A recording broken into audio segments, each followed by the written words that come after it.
Are we live? Are we here? We're here. Welcome, everybody, back to an episode of Wire2Wire Sports Podcast, episode 211. I'm the NFL genius, Gene Walzak, and in my upper left corner, I got Kent State's own, Cleveland's own, Mr. College Control. Gentlemen, how are we doing tonight? Start my engines. That's what I'm doing, bro. Start my engines. Ooh. Well, now that the show is like started here, I'm doing something very unconventional here. Normally, I don't say too much, but I got to start off hot here. This week, the super dog that I love the most, they're actually playing tonight. So I want to get it in before the game fully kicks off here. I wish I would have did that too, because I'm on the same boat you are. I love Kennesaw State tonight, plus 25.5 versus. Can I take that? Can I do the same thing? If I you didn't want to do to, it absolutely. for the show. Absolutely. I am on board with that also, because that was going to be my super dog. That is perfectly fine. I'll just go ahead and just get to it quick here. But Kennesaw State is at home in this game, and Liberty hasn't really blown anyone out of the water yet. I think that they'll be able to still win the game. Liberty will be fine there, but Kennesaw State will be able to keep that game within 25.5. And I wanted to go ahead and just get it out the way. So I think that's probably the best play this week. But so, Gene, if you're on board, I'm on board too. I was going to do it, but they're playing tonight, so I couldn't do it. Yeah. Remember I told you blindly take the home dogs plus the points. Upper right corner, Scholastic Shally, Uncle Shally, Mr. William Shockers. Now, I don't know how you feel that there's already been a pick given before you were introduced to the show. I mean, I like it. I like the aggressiveness. I feel like Gene might have just jumped on that bandwagon. I don't know if he was really. No, I 100% had that. I have my doubts. I'm just saying. Do you have your trivia question ready tonight? Of course. All right, just better. I was just making sure. I don't want to have to fight you. I will. It's the most complicated question ever. After I don't want to have to fight you. Shocked. I wouldn't be shocked. The range of technicalities I got screwed out of last week. The answer is yes, Bose. The answer is yes.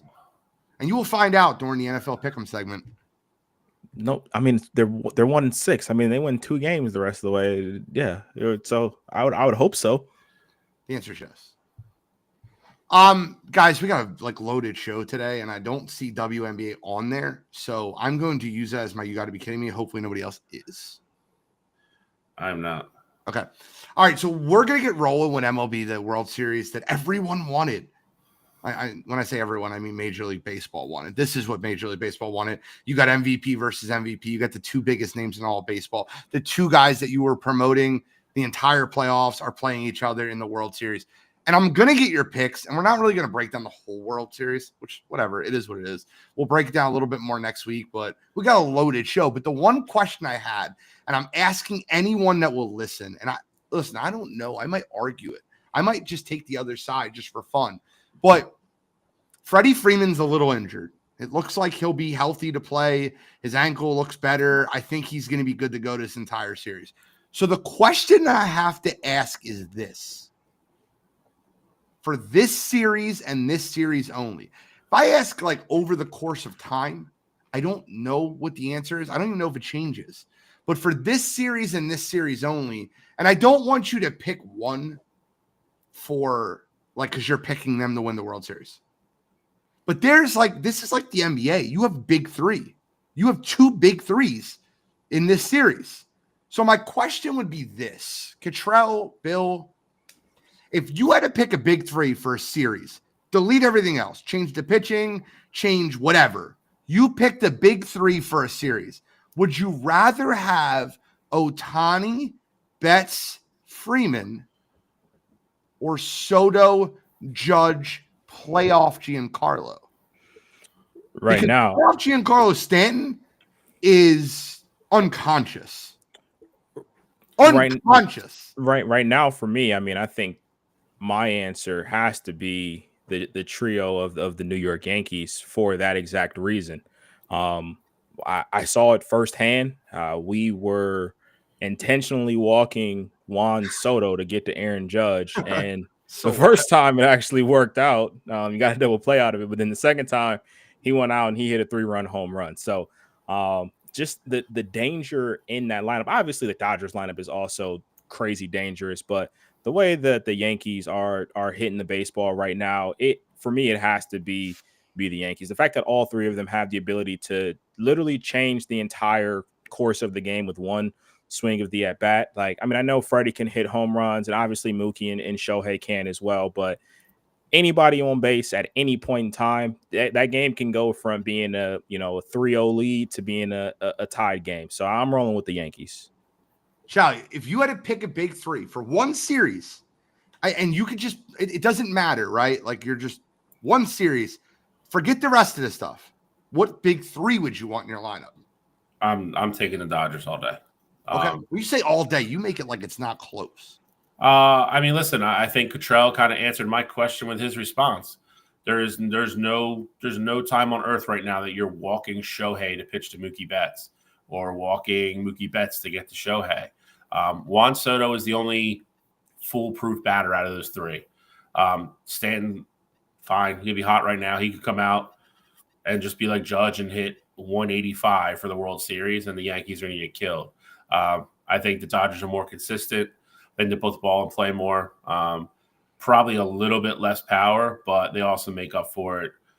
Freddie, I mean, you mentioned Freddie not hitting home runs, but he'll hit doubles. Mookie can hit doubles and triples, affect the game another way in stealing bases. So can Shohei. I will take the Dodgers and their consistency and the more ways they can hurt you over the Yankees. So I'll break it down and I'll be quick about it. I give MVP in the National League as an edge to the MVP in the American League. I'll take Shohei Ohtani over Aaron Judge. I'll take Juan Soto over Mookie Betts. I think Juan Soto is the better player, not by much, but I think he's better. And then it comes down to, do I want playoff Giancarlo Stanton or do I want Freddie Freeman? And I feel like the answer should be playoff Giancarlo Stanton, but Freddie Freeman does so many things right. He does so many things right.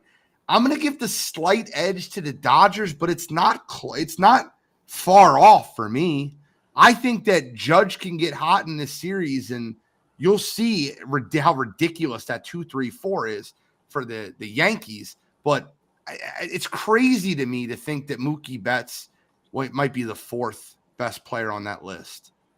And he is. You can give me that look all you want. Soto, Judge, and Ohtani are all better than he is right now in their careers. They are. Judge is a two-time MVP. Okay. I think Mookie has what, 2 or 1? So he's won best case he's won 1 more. Yeah, but he hasn't won any recently. Mookie is the best defensive player by a mile out of the 3 of them. It's not even the same zip code. Okay. And Soto's the worst defensively out of the 3 of them. No. You want to tell? Yeah. Carlos the worst out of the 3 of them. Wrong. Well, yeah. I'm talking between Betts, Judge, and Soto. Well, it's not Soto. Yeah, he does play field. That's not even close. Yeah, but defense is so irrelevant. That's not true. It is. When the offensive numbers – no, seriously, I'm not trying to be an asshole. But when the offensive numbers are close. He didn't play one lick of defense this year. He DH'd all year. He's going to win the MVP. No one really gives a shit. But he's also the first player to ever do 50 home runs and 50 stolen bases like in the same season. So like dirty, when you do stuff like that, yeah, defense doesn't matter. But I think when your offensive numbers are close, defense definitely plays a factor. Well, let me ask you a question real quick. Is Edmundo Sosa a better third baseman than Alec Bohm? I mean, he's way better defensively. That's the point I'm trying to make. It doesn't matter. But Bohm's way better offensively. Yeah, I think that so your numbers balance out. When they're the same. Give me the 2 guys that can actually steal bases. When you got prime Ted Williams in your lineup and Juan Sosa. I'm kidding. I'm just trying to get Sally fired up. I'm about to knock the coal right off, Bill. Well, that's fine. That's our opinions. I do want to answer this question also. This was my second. I'm going to give Bose, who's a Yankees fan, the first answer. And he says the Yankees have the edge of starters. The Dodgers have the edge on the bullpen.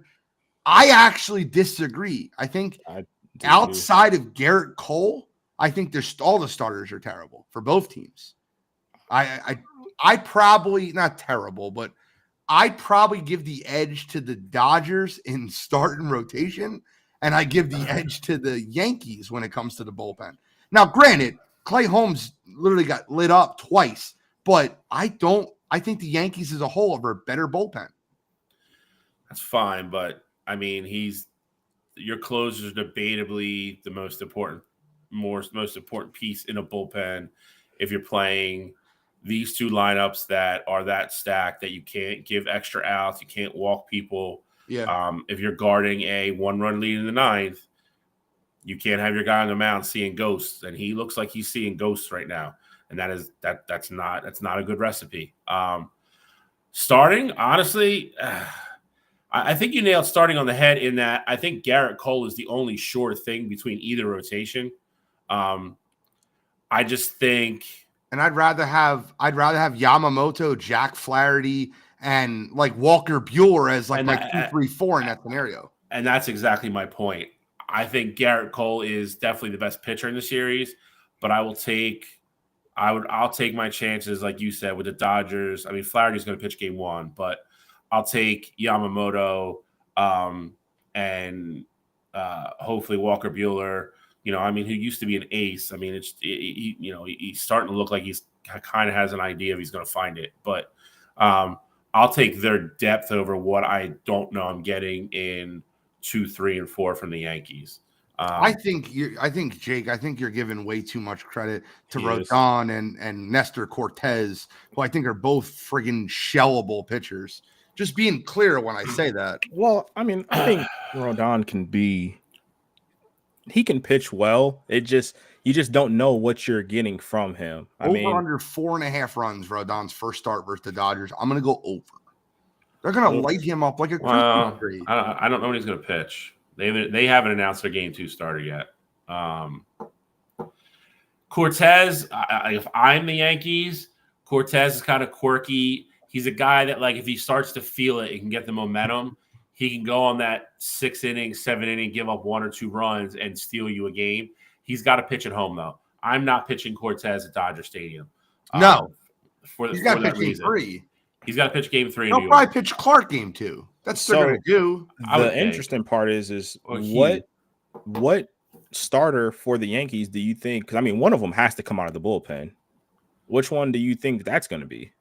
Bose thinks it's Cortez. I think it's going to be Rodon, but I think Rodon's going to start. Yeah, I don't think you can bring Rodon. I'll tell you why, especially too with Cortez being a lefty. He is that quirky guy. If you need him to come in on the day he's supposed to throw anyway and give you like 1 1/3 or gets 3 guys out, he's more suited to do that than Rodon would be. So from that aspect, I would go Cortez. They're not pitching heel game 5. There's no way.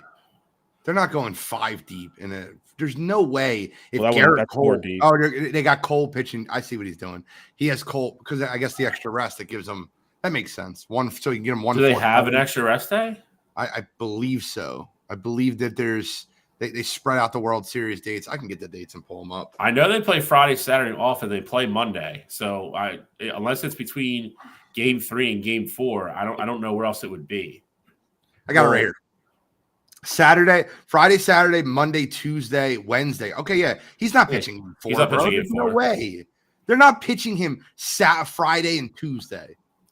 I'll tell you this, too. And there's no reason to, because you still get him to pitch at home game 5, which could be a critical game at that point. Oh, no. It'll be. Unless he gets shelled.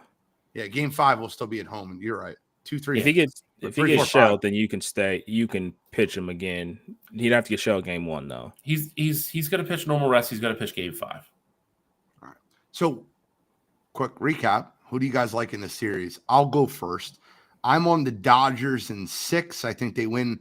I think they're up 3-2. They go home in game 6 and they close it out. I think their lineup is deeper. That's my thing, right? So, like, you talk about the top, the big 3, that's really close. But I think when you get past that, when you get to the Teoscar Hernandez, you get to the Will Smiths, you get to the Tommy Edmonds, who's playing out of his friggin' mind. I think that the Dodgers have the edge because they have the deeper lineup. I'll tell you this, over. Give me the over in almost every game in this series. These games are going to be won by scoring runs. A lot of 8-6 games, a lot of 9-7s. I'm telling you right now, look for a very explosive World Series. I'll take the Dodgers in 6. I'm going to go Dodgers in 7. I think it's an entertaining series. I think each team probably wins a blowout one way or the other. I think there's a bunch of close games, and I think Game 7 is kind of, I think Game 7 lives up to the hype. I think it's kind of maybe it's a walk off. All hands on deck, right? Like two starters. Yeah. Something dramatic. And I think it's from one of the big guys. I really do. I would love to see it for Freddie. Obviously I love Mookie and Shohei, respectively as well. But I think with all the star power in the series, I do think they show up. If I had a bet between the six of one of them to cool off, I would go with Stanton. I think he is the easiest out of the six to pitch to. But it's going to be, managing. I think managing comes into it as well. And I don't know. I don't even know who I give the edge to there, to be honest. Boom. It's say what you want. Boone's finally going to manage against a team that has more talent than his, so it's going to be interesting. And I'm not necessarily saying you're wrong either, because I think Dave Roberts is a little bit a glorified, I'm going to say babysitter, but does Shohei pitch in this series at all? No. I think he does. No way. Who said that? Did somebody ask it, or are you asking? No, I'm asking it. No. And the reason I say that is because he's been cleared the pitch. He's been throwing. I think he gets a 8th or 9th inning in a big spot. I'm not really believe that. That would be absolutely insane. I get it. He has the talent, but to not throw him the entire year. He's cleared. He's finally been cleared. I get it, but like 2 weeks ago. Yeah, but what you gonna do? Throw him. I mean, there's three results that come out of him throwing or pitching in the game. He does well and wins the game or saves the game or whatever. 2, he gets blown up because he is not pitching against any live hitting. Or 3, he hurts his elbow. And if he hurts his elbow, he will not be able to rehab it again. It'll be a full-on replacement, and they lose him for the entire year next year. It's dumb. It is dumb to throw him. They would have to be like, if you have a catcher that can go out there 70. 16th inning in like the Game 7, like like that's what it would have to be for me to even be like, you know what, go warm up. If not, no shot. He's been thrown off flat ground. I don't know if he's even thrown off a mound. There's no way I'm risking how big that window is and what's left to throw him an inning and have no idea what's going to happen. Okay. Who wins the series, Cottrell? I hate the Yankees, and I don't know why. I just have this feeling that they're going to win the series. I'm going to go Yankees in 7. Think they ultimately. I agree with you guys in the sense of I do think there are going to be some blowouts. I think there's going to be 2 blowouts. There's going to be a Dodgers win that's like 8-3, and I could see a Yankees win that's like 7-2 or something like that. I think the other 5 games are very competitive. I think it does come down to the wire. And I think it's going to come down to what like role player, I guess, like what non-star in that lineup is going to get you over the edge there. And I just have this weird feeling that you're going to see Anthony Rizzo start playing above his head, and they may even hide him behind Stan, where he's like the 3rd best lineup in that 3rd best bat in that lineup. So, or I could see it being Jazz Chisholm as well. Obviously, the Dodgers, I think they have more likely players to do that, but I just got this weird feeling that there's going to be some bat in the middle or back half of that lineup that's going to come out of nowhere and start hitting. Anthony Rizzo, yuck. I will take my chances with Anthony Rizzo all day. I'm just saying, is there going to be somebody? I mean, it could be, like I said, it could be Chisholm, could be Rizzo. There's going to be somebody in the back half of that lineup that you're going to be like, all right, well, we got Giancarlo out, we got out Judge, and they're going to smack a couple doubles in some very opportune times. Just got the feeling. All right, Kiki Hernandez is a big name to watch. He's been absolutely just on fire the most part of the year. You got Will Smith, you got Max Muncy, a guy that can go yard, in the blink of an eye. I just like the Dodgers' depth behind the big 3 more than I like the Yankees. I like the Dodgers defensively. I think pitching, like we talked about earlier, I think it's pretty close when it's all said and done. We dissect it, and a lot of it's going to depend on how they use all those guys. But I think it's a good series. I think it's going to be everything Major League Baseball wants. I'll tell you that much. I agree. So I just think the Dodgers home field advantage. You want it for a reason. Game 7. I think the lights will come on and the stars will shine, and I think it'll be a really good World Series. My question for you guys would be, what player do you think hits the most home runs in the series? I have a projection for World Series MVP, though. Can I give that? Absolutely. Sure. Is that somebody that's different than who won't have the most home runs? None of the 6. I think Mad Max Muncy, World Series MVP. Guy I just mentioned. Yeah, man. I mean, listen, he's a left-handed bat if he starts feeling it, which he kind of did at the end of the NLCS. He can hurt you quick. He has power at all fields. He can hit home runs, he hit doubles. It is. I don't dislike Max Muncy there. Again, I think Kiki Hernandez is a really interesting name. It could be it should be a lot of fun. I hope it's a lot of fun. Let's put it that way. My MVP is going to be Juan Soto. I'm rolling with your boy Gene. I think he has an insane series. I think the best 2 players right now going into the series are Mookie and Soto. I really believe that. Yeah, see, if I had to bet on one, I think at some point, especially if Shohei starts the series hot, at some point, I think they're just going to have to live or die with going after Mookie, and I think that's going to give him an opportunity to come up clutch in a lot of different areas in a lot of different ways. So, sure. If I went with one, I would go with Mookie. All right. Well, we got a lot to talk about tonight. We'll see how it progresses. Appreciate you guys in the chat. Haber, Bose, Kyle Edwards. Goddamn Yankee fans in the chat.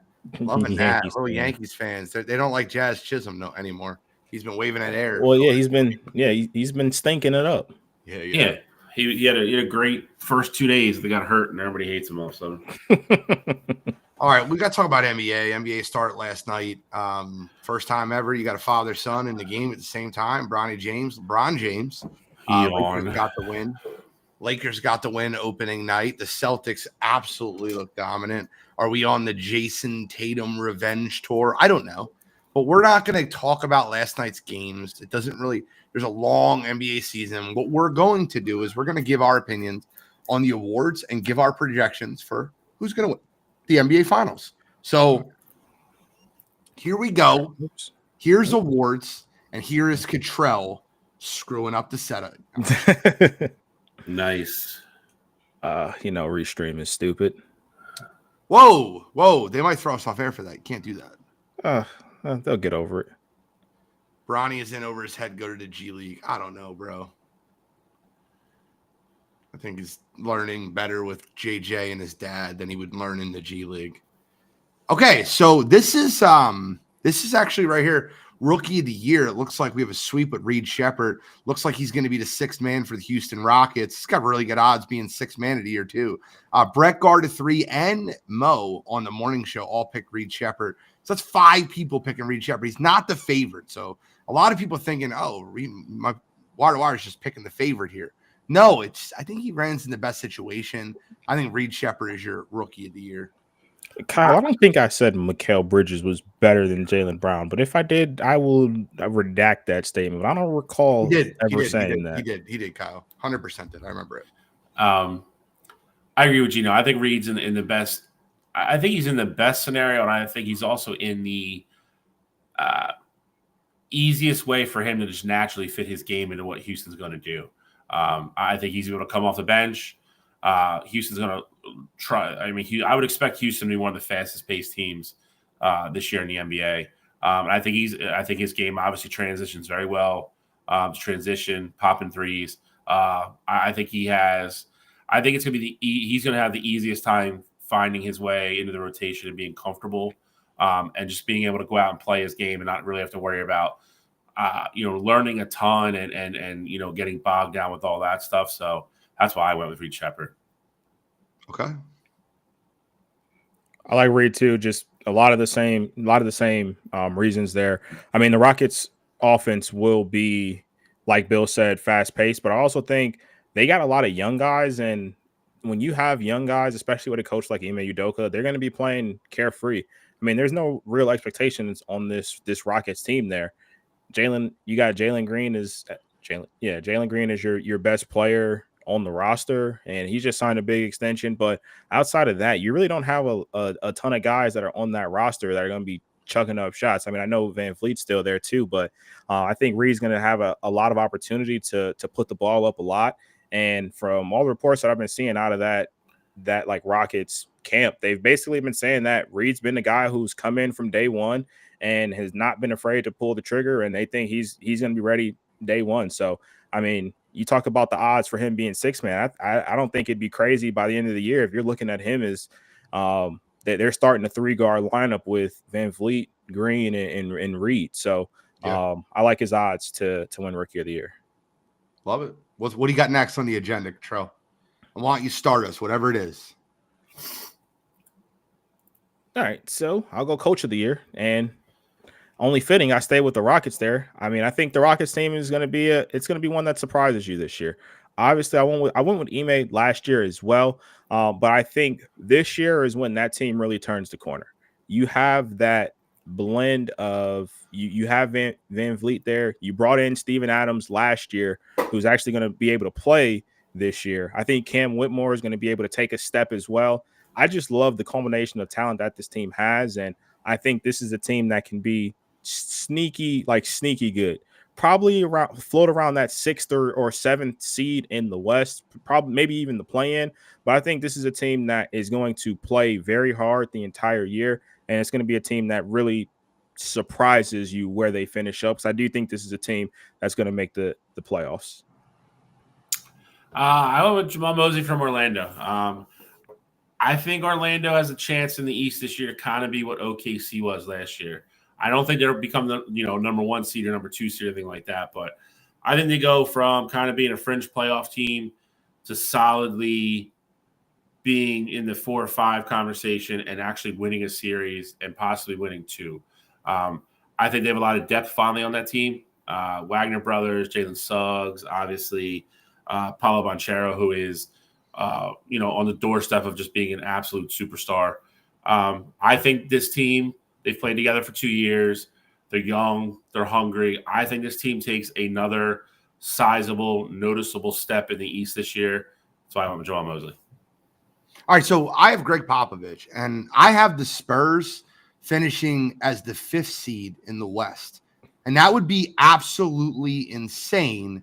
I think that what you needed on that Spurs team, I think one of the big guys that can take the biggest leaps this year is Victor Wembanyama. And I think what you needed is an absolute floor general, a guy that can control the offense, a coach on the court, working with one of the greatest coaches of all time. You have CP3, Devin Vessel. They sneakily added in over there Harrison Barnes. I love Stefan Castle, guy that came in, obviously comes from a winning pedigree over at UConn. He's going to play good defensive ball with them. You're going to watch a team that's going to have a defensive first mentality, and they are going to win some games. I love the Spurs this year to surprise people and knock some people off, and Pop is back in action. 5th seed is nuts. Okay. Well, when they listen, that's my bold prediction this year. So that's fair. Most improved player. I'll start. I love Jalen Johnson in this. I think he takes a huge jump. And you're talking about a guy that didn't like Jalen Johnson for a while. I was one of Jalen Johnson's biggest haters. I think that you're going to see an improvement out of him because, you no longer have, with that Atlanta Hawks team, you no longer have a lot of DeJounte Murray there. He's going to be relied on. And I think that as a whole, he's going to take a huge step forward. I'm loving what he does at the 4 position. I think Trae Young's going to feed him. I think the pick and roll with Capella will leave him open for a lot. He could definitely play the 3 or the 4. I'm loving Jalen Johnson for most improved player this year. I mean, everybody picked the guy with the same name, just a different last name. That's actually really funny. I didn't notice that until right now. I'm going with Jalen. I'm going with a different Jalen. I'm going to go with Jalen Williams of the Thunder. Again, a kid that I think everybody was kind of took notice of after last year. Again, I think he takes another big jump. I think that OK City team is going to be very, very, very, very good. Going to be a little bit deeper this year, more experienced. I said it last year during the playoffs. I think they had to go through that process of, losing to Dallas to kind of have, that growing pain, that growing experience together of getting knocked out, but finally feeling what it's like to be in the playoffs and in that atmosphere with that intensity. I think Jalen Williams takes another big step this year. Defensively, he can guard 2 or 3 different positions if you really need him to. His shot has improved. I think he's a great contributor for OKC and what they do this year, and I think he's a big part of how successful they are. So I'm going with Jalen Williams. Can I tell you how much I love that pick, Show? Sure. I think if he wins Most Improved Player, he would. Last year, you picked Therese Maxey to win Most Improved Player. Yeah. And I said to you on this show, I said he's going to have to really take a huge jump because he's already looked at as a really good player. Jalen Williams is already looked at as a really good player. So for him to win Most Improved, he'd have to take another jump. And I think Jalen Williams is one of those guys that can. I think he can take that Tyrese Maxey leap. And then for me, I'm rolling with Jalen Suggs of the Orlando Magic. Another kid that just got his second extension, second contract from the Orlando Magic with the extension. And I think he's going to be a big part of what this Magic team can be. Last year, you saw them as the 5 seed in the playoffs and kind of surprised a lot of people. And I think with just the talent that he has, him being the point guard of this team, I think you're going to be able to see a lot of room for improvement there. Points wise, I think he can be relied on a little bit more there. Obviously, with Banchero and Franz Wagner, those were your 2 heavy hitters in terms of putting the ball in the bucket. I think this year you're going to see Jalen Suggs be able to take more shots. I think when you get a contract like that, you get more of a green light, and it's going to be more of a, hey, we need you to run the offense a little bit more. We need you to score a little bit more. We're giving you $35 million a year. We need you to ramp up that production. And I think you're going to see that from him. Super talented kid coming out of Gonzaga, and I think you're going to finally see him turn that corner into being one of those top guards in the league that we all thought he could be when he was coming out. So I like Jalen Suggs to take a big step this year. I'm a fan of him. Where are we going next? Cottrell, start us off. So next we have six man of the year. For me this year, I'm rolling with Benedict Mathurin. I think Benedict Mathurin, the only way I think that he can potentially lose this is if they insert him into the starting lineup. He doesn't get enough games coming off the bench. I think with the way that the Pacers had success last year while he was out, and just the success that Nembhard had while he was in, I think that's going to have him stamped in that starting lineup there. But Benedict Mathurin is a guy who can literally, like Gene just said, come off the bench and he can give you 20 any game he pleases. He came in as a rookie and he was never scared to put the ball up. And I think you're going to get more of that. This is a Pacers team that loves to push the pace. They love to shoot threes, and that rolls right into Benedict Mathurin's wheelhouse there. So I think he puts up a lot of great numbers this year. And I really think the only way that he could lose this award is if at some point throughout the year they take him out that starting lineup. I'm going with Malik Monk from the Sacramento Kings. A guy that is steadily, I think, after kind of realizing he wasn't going to be in the starting lineup in Sacramento, and that team kind of retooling their roster, realizing how important he was off the bench, has really kind of grown into that role and accepted it and flourished there. He got his money in the offseason. He is now paid. I think he has another year where he really leads the second group off the bench. His scoring has gone up each of the last 2 years. I think it goes up again this year. And I think he's in the conversation for it at the very end. I really do. I think Sacramento is, again, a playoff team. I think they're going to be very good. I think Malik Monk will be able to do his thing off the bench and be the 6th man of the year. Mine is actually insane, right? And it's crazy because I feel more strongly about it after yesterday. Off the bench, Peyton Pritchard got 25 minutes. He shot 1 for 10 from the field goal and 1 for 9 from 3. Why is that important to me? Well, I think that the Boston Celtics are going to give Peyton Pritchard a lot of minutes and a lot of free range to shoot the basketball. And I think this is a year he really comes into his own in Boston. And, listen, I don't think one game is going to defer them from what their plan was going into the season. And I think they showed their hand. Peyton Pritchard's going to have the green light shooting. And I think when one of those guys, goes to the bench, they're gonna have a lot of confidence in Peyton Pritchard shooting the long ball. I think this Boston team is going to win a lot of basketball games.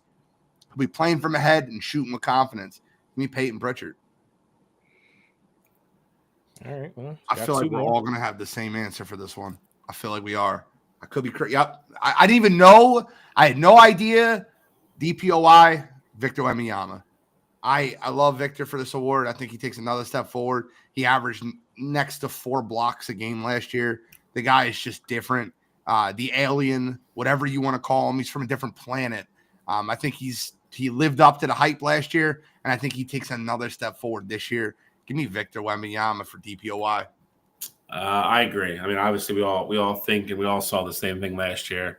I think another year, maturing, getting a little bit stronger, growing into that body a little bit. He now knows exactly what to expect in the NBA. He knows what the speed of the league is. I think he's going to just put up silly numbers this year on both sides of the court, if I'm being honest. Gene already mentioned his nickname, the Alien. Not quite sure, he gets into that top 4 or 5 maybe this year, but he's knocking on the door.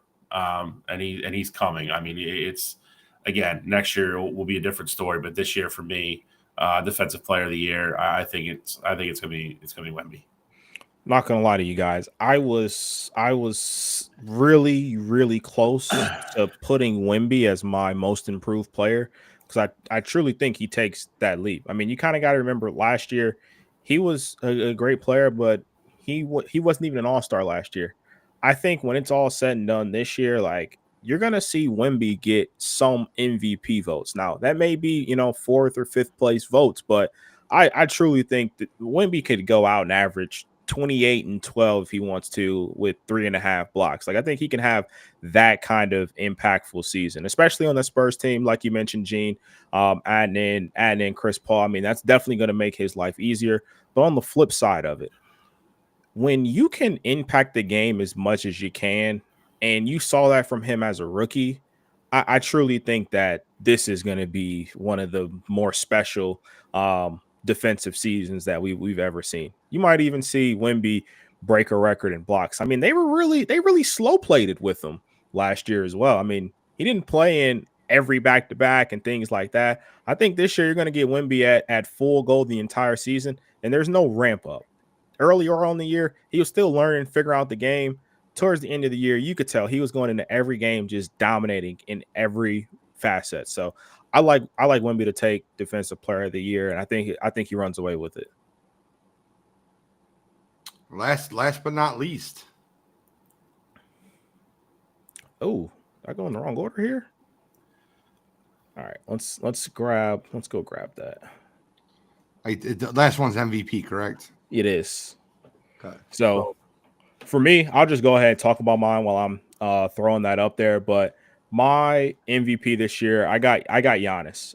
I think Giannis is going to reclaim the award.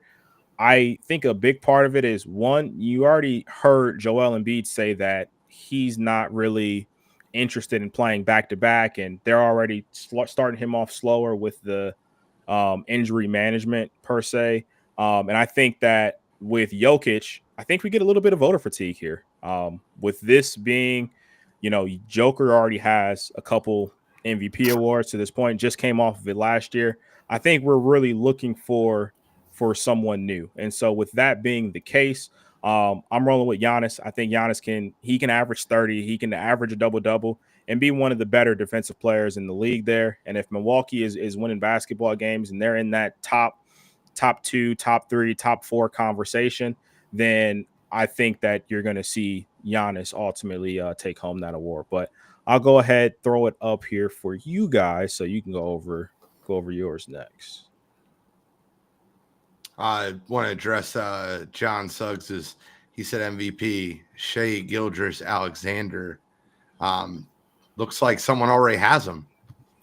I'm going with SGA. I think he was close to winning it last year. I've made no bones about it. I think Oklahoma City Thunder are going to be the 1 seed in the West. I think he's going to be the best player on that team. He's going to be their leader. I think he's going to get a lot of votes for all that, as players mostly do. And like I said, coming up short last year, I think he gets the nod this year. I do agree with Cottrell. I think they want to give it to somebody different. I think the voter fatigue with Joker is probably a real thing. And then obviously you're going to have your normal characters, like Giannis, and Gene's going to talk about Luka in a second. But, JoJo, I don't think is going to be eligible because I don't think he's going to play enough. No. Stop.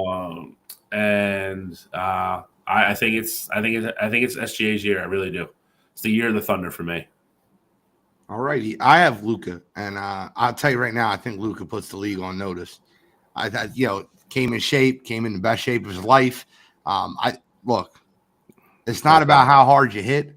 It's about how hard you can get hit and keep moving forward. My man got punched in the mouth last year in the NBA Finals, and I think he's going to put the NBA on notice this year. I think Luka's going to put up video game stats and absolutely dominate the league. I could see him finishing the season with a 30-point triple-double. Like, literally, his average stats as a 30-point triple-double. And I think that'll be plenty enough to get Luka Doncic MVP.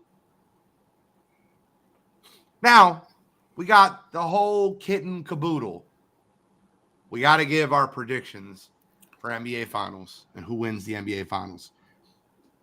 I will start. And last year I picked the Celtics over the Warriors. No. Who did I pick them over? It might have been over the Warriors. The Warriors. I had the Celtics. Warriors were nowhere close. This year I'm picking the Oklahoma City Thunder to go to the finals and lose to the goddamn Celtics again. God damn it. I hate picking the Celtics, bro. Nothing grinds my gears more. They're the best team top to bottom. And the reason I don't have Tatum on here for MVP is because I think there's just so many good players on the team. I'll go with the Celtics. Don't go back to back. I will go quick here then because I have the same exact finals with the same exact outcome, unfortunately. I think the Thunder take that step. I've already said that. I think they get to the finals. I just think the Celtics, you just have to give them credit. Tatum, Brown, Porzingis, Pritchard, Derek White. The list, goes on and on and on and on. I think they put together one of the better rosters we've seen in a long time.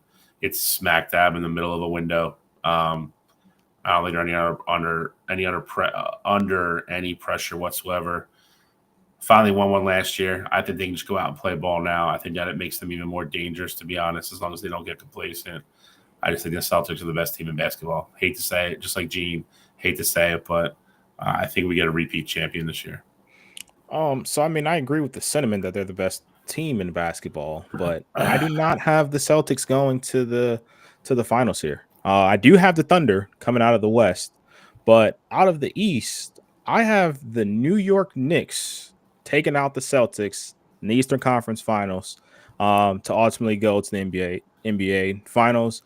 I think the Knicks are still not done. I think they ultimately make another move whenever they can figure out how to trade Mitchell Robinson. I think that could be another move that they make, and they bring in another wing. But I like the moves that they ultimately made as a whole. And I knew they were going to lose game one. It almost was like a built-in loss. You got the Celtics coming in off of their championship. It's ring night, and you got new players in your bunch there. I knew that wasn't gonna work out perfect for you there, but I love their culmination of talent. I think Tibbs is going to coach them hard, and they're going to run a lot off of defense. The question mark with them is, will they be healthy come playoff time? And if they are, I like them to dethrone the Celtics in the Eastern Conference.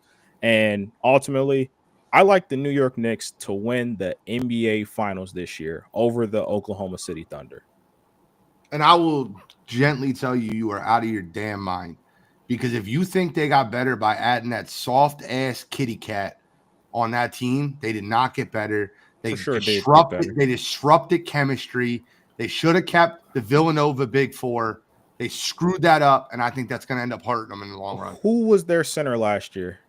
It doesn't matter. It was Mitchell Robinson, and it was the Isaiah Hartenstein, and Hartenstein did all the dirty work for them in the paint to get those offensive rebounds that Kitty Cat's not going to do. And I'm going to call him Kitty Cat because he's the softest ass candy in the NBA. That's fine when you got 4 other dogs that are going to do everything else for you. Josh Hart's 6'3", and he's going to go out there and be in the doing all the dirty work. He started last night.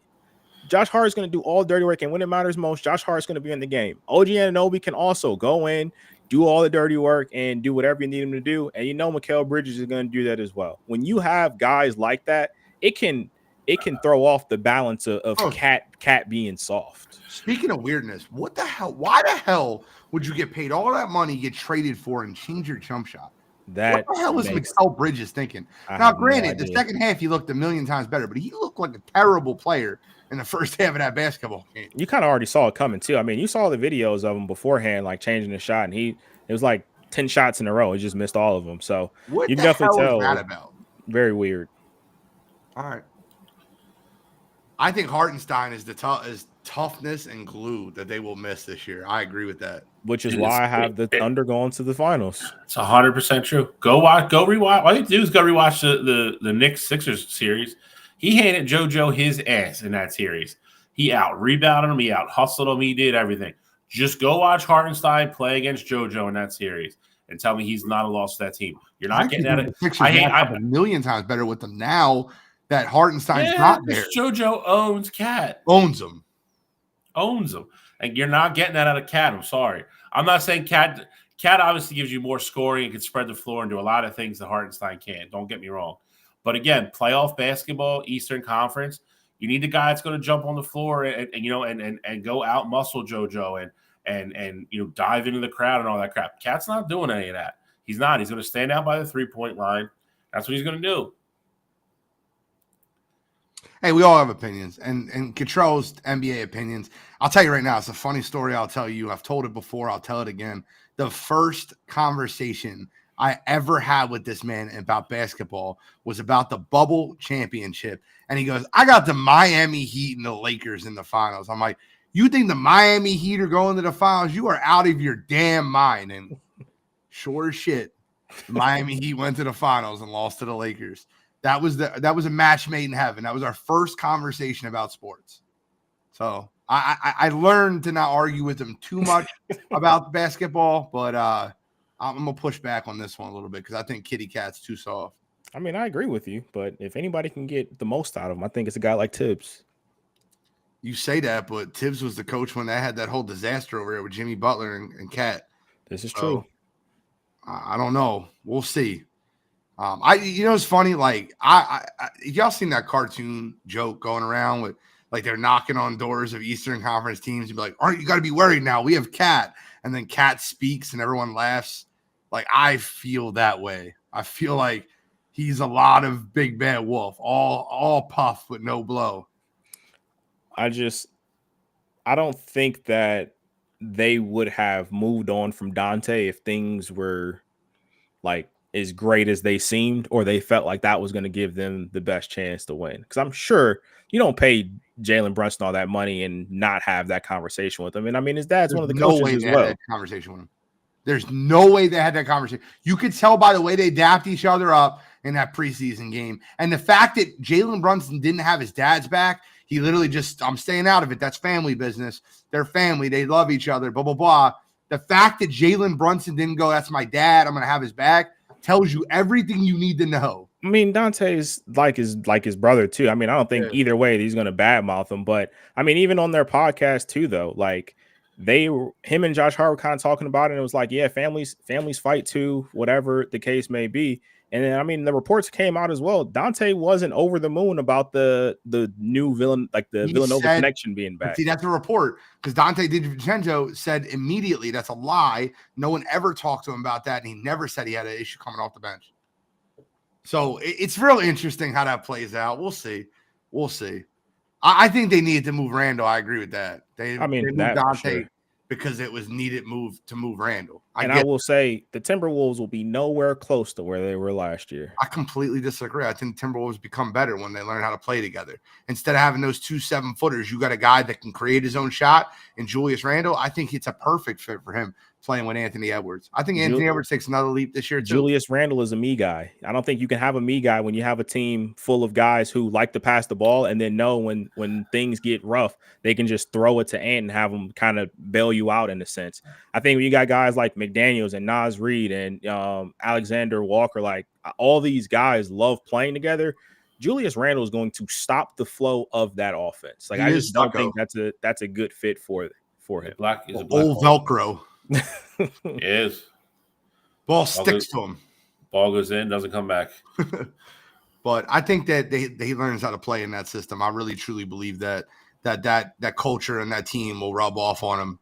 I think that culture will rub off on him. So with that said, do you think that they go back to the Western Conference Finals? No, but I don't think that's a step back, even if they don't go to Western Conference Finals. I don't think they hit last year's win total either. I think they'll win just as many games this year as last year. I think they'll be just as competitive in the playoffs. I just think that the 2 teams that are in the Western Conference that are just head and shoulders, in my opinion, above them are going to be Dallas and Oklahoma City. I think both those teams are seriously going to compete.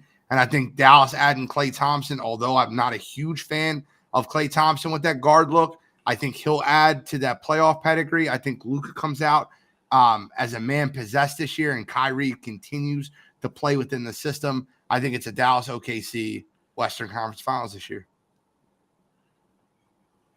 Very curious to see how the Nuggets figure it out.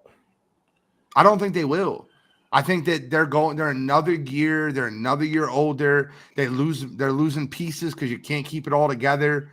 I don't think the Nuggets do figure it out, but that's interesting. I think they're saying Jamal Murray might be hurt already. Oh, brother. That'd be catastrophic for them. But I do think Russ gives them a different dynamic off the bench because you needed somebody to run the second unit because you could tell that Russ does not equal more wins in any situation he's ever been to. I'm not necessarily saying that, but in the playoffs, you need people to run your offense. If you throw Jamal and Joker on the bench at the same time and you have everybody else, you have Aaron Gordon, MPJ, like you need somebody to throw them the ball or run the break or just play with the intensity like a guy like Russ. So I mean, I think that would help them in the playoffs. I want to say this out loud because I want to get it on record. If there's how many times we'll go through it, like maybe like 30 games total. We'll go as soon as we see it. If Russell Westbrook and Michael Porter Jr. are on the court at the same time, I guarantee you they have a negative plus minus. Both those guys are awful at playing with other people. Michael Porter Jr. has never seen a shot he doesn't like, ever. And Russell Westbrook's not an efficient passer to get him a shot that he wants as a point guard. I liked his role in LA. They had him stay in the corner, crash the boards, get a rebound, and set it back up. Yeah. I think Mike Malone can figure that out. Mike Malone's a good coach. Mike Malone's a very good coach. Guys, let's get trivia situated now. It is the 8 o'clock time right now. And then we'll get into some football and some UFC. We're going to be a little light on football this week. I just want to remind everybody, sideline to sideline and coast to coast, NFL full breakdown show Thursday night, sideline to sideline, and full college football breakdown show Saturday morning, coast to coast. Both shows have been literally on fire. Coast to coast, another 1K week, absolutely dominating. They might be the top show on the network right now. We got to catch up over here. I feel like Alex is beating me out. I'm a little depressed. That's okay. We're all one team. We're all one family. Love each other. One band, one sound. Make sure you check out college football pregame, the best pregame you will run into in Coast to Coast Saturday morning. And make sure you check out NFL's Thursday nights. We got sideline to sideline. Let's get into tonight's trivia question. And Shally's got it this week. It's trivia time. It's up. Yes. After my chat is now turned off. As soon as I turn trivia time on, I get the captions. The chat's turned off. I'm fired up.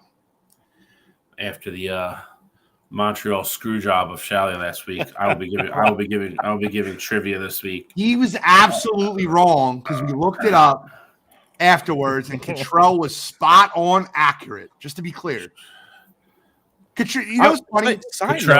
I have started watching the Netflix Mr. McMahon, and it's been fire. It's a great. I'm watching it now too, Netflix.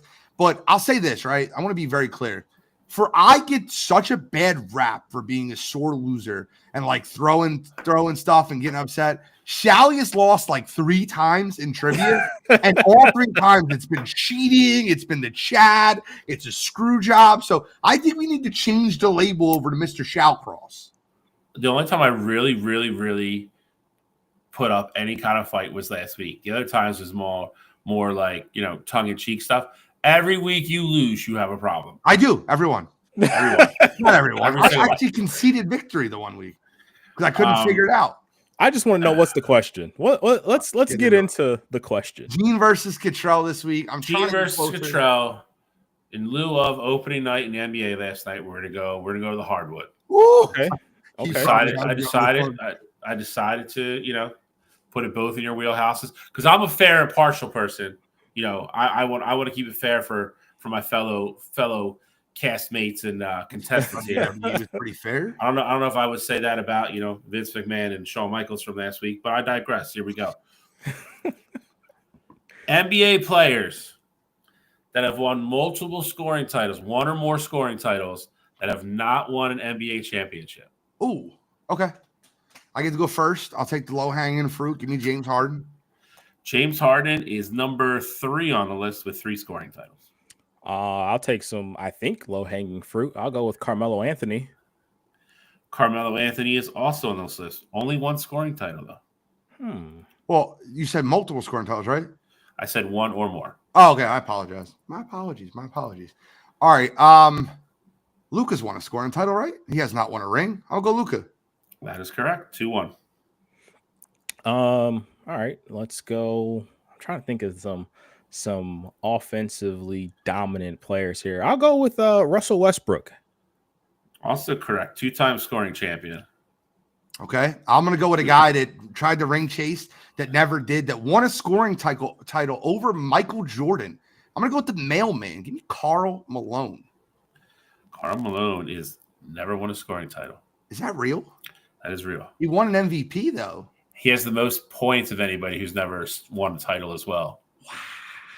I will go down a similar path here. I thought that was a no-brainer. I'll go down a similar path here. Give me Charles Barkley. Charles Barkley never won a scoring title. Yeah, I can see that. 2-2. All right. I have. All right. Let me just stop for a minute. Shad, can I ask you a question real quick? Because we're back at the top of the key.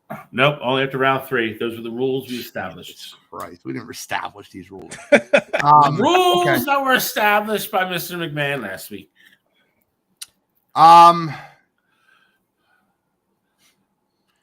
Who's won a scoring title that hasn't won? I'm starting to get stumped. I have one, but I'm trying to hold it in the chamber. I have an almost guarantee for one. I got a couple guesses.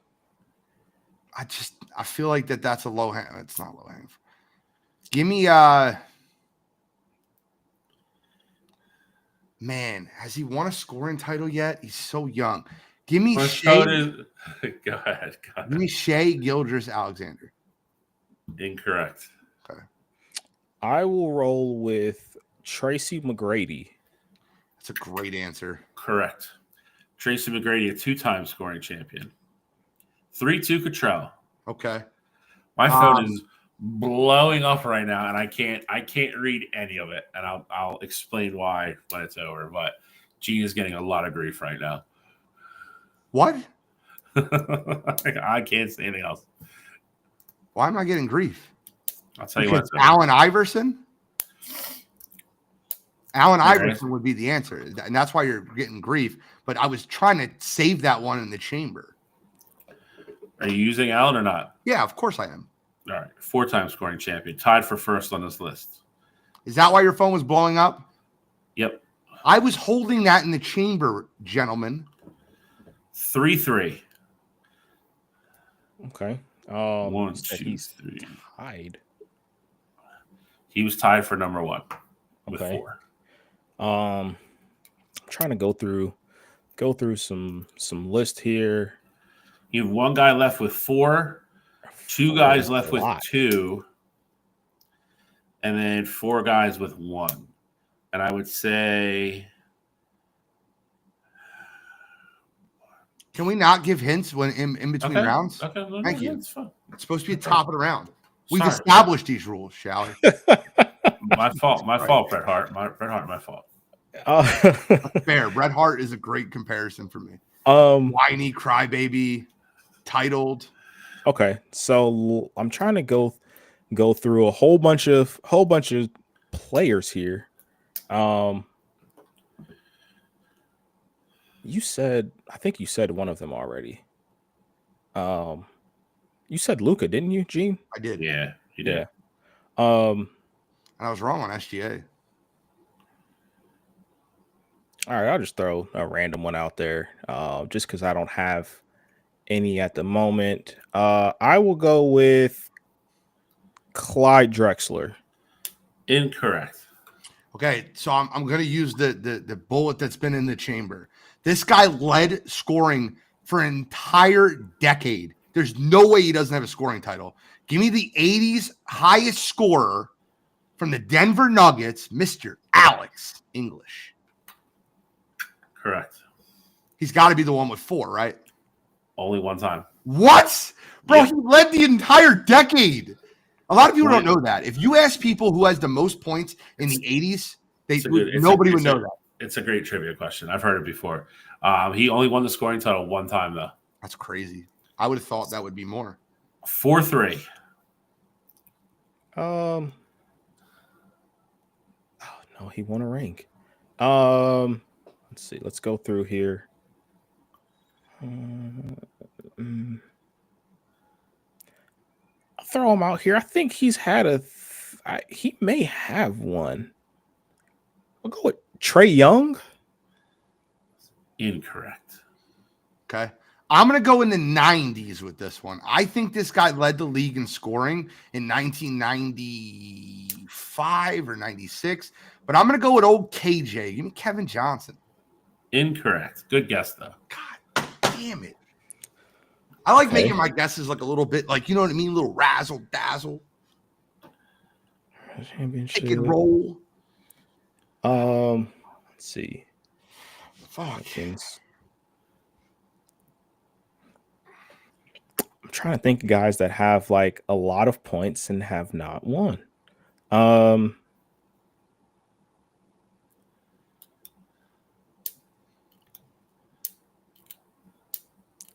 said Westbrook already.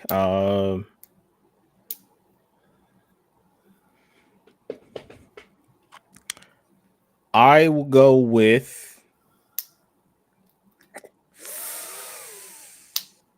10 seconds. I love it. Keep him in order. Reggie Miller. That's a great one. Incorrect, but also a good guess. That's a great guess. I'm like, that's one. All right, decades. Give us decades. Whoa. It's the top of the order. It is the top. Decades. That's all I'm asking. I'm not asking for anything crazy. I just want to know how many old timers are on there.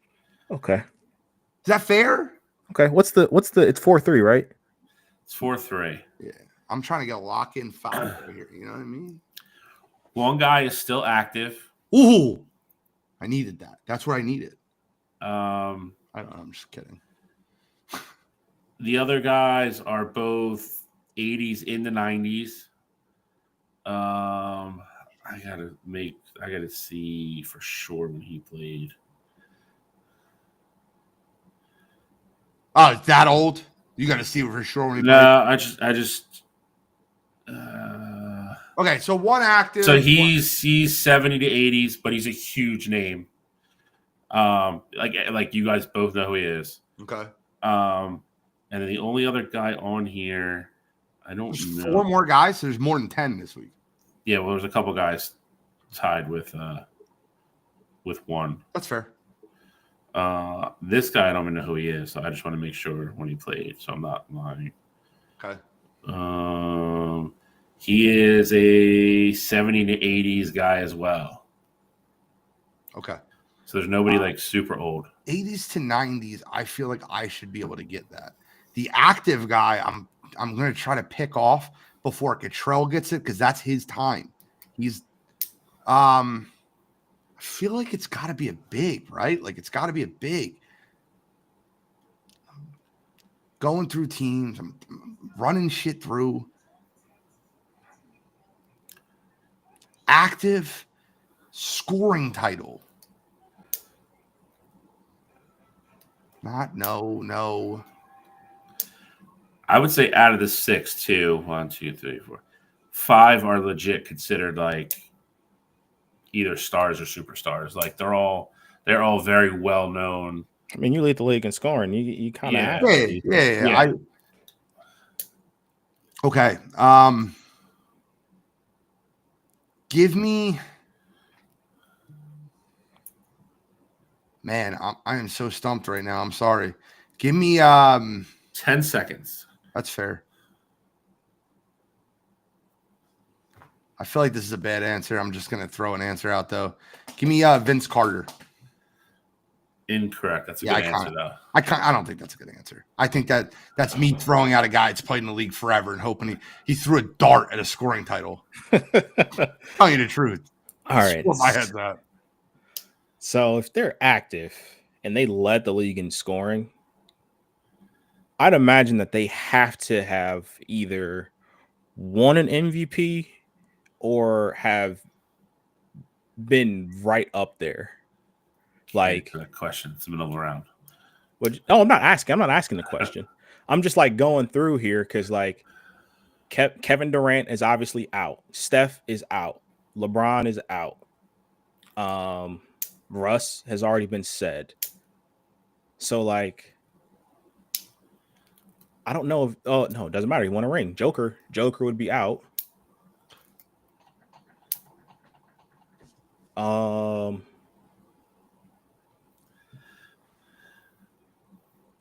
So let's see. I'm trying to literally go like rapid fire these through my head. Seconds? Like each wait, what'd you say, Bill? What's going on? I didn't say anything. Okay. Yet. I'm just going through like MVP. You have 15 seconds. Okay. You better get it because I know G knows it now. Joker. Giannis has one. 5 seconds. Oh. Embiid. It's got to be Embiid. Damn it. I cannot believe I didn't get that. That was why I get roasted, wasn't it? It's got to be Embiid. God, yo, literally, you see my face the moment in my head. I know it. The second you got it, I was like, oh, G knows it. Joel Embiid, 2-time scoring champion. We are tied at 4, gentlemen. Bro, that was so bad. I cannot believe I didn't get that. Bro, I knew it immediately. I actually was getting shit for a couple people who were like, how are you going to make this list with 2 Sixers on it and give it to Gene? That's so bad. I'm like everyone outside Philadelphia. I'm not going to lie to you. Literally, I had to go through like every MVP from like now to like 2016. Yeah. The best part was you said Joker, and then it clicked into Gene's head like immediately. Yeah. He's right. All right, 4-4, guys. All right. I'm going to go with 4 of these 5 guys are household names. Give me Jesus of the playground. Give me Earl Monroe. No. I think that's a good guess. Well, I'm starting to think of old guys now. I'm thinking of old Nick. Oh.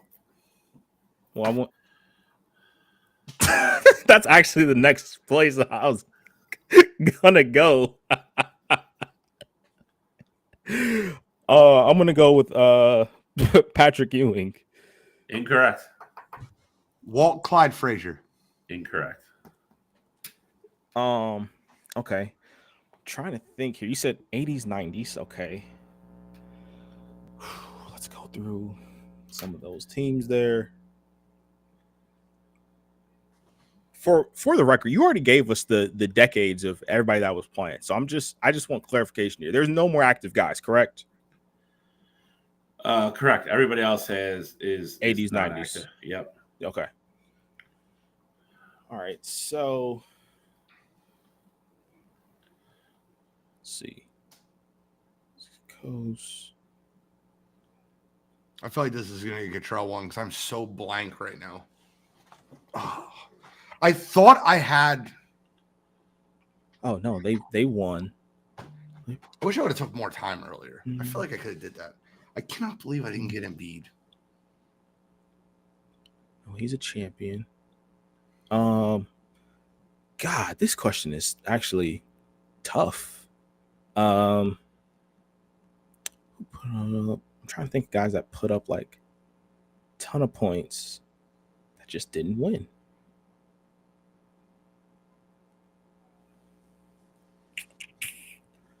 Uh 10 seconds. I'll go with the Cleveland guy. He's a big Brad. Do I want to go? Yeah, I'll go Brad Daugherty. Incorrect. Well, then I seen your face. It's Mark Price. Incorrect. Right. I will tell you one of them. One of them. Wait, who just? I gotta wait for Kachana to That's go. fine. You can go. I don't care. Um, I'm firing out answers, not thinking. It's literally what I'm doing. let's see.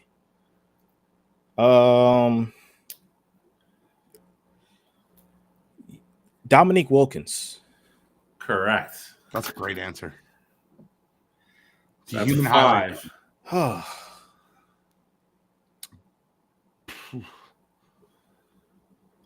He did so great at Bill Walton.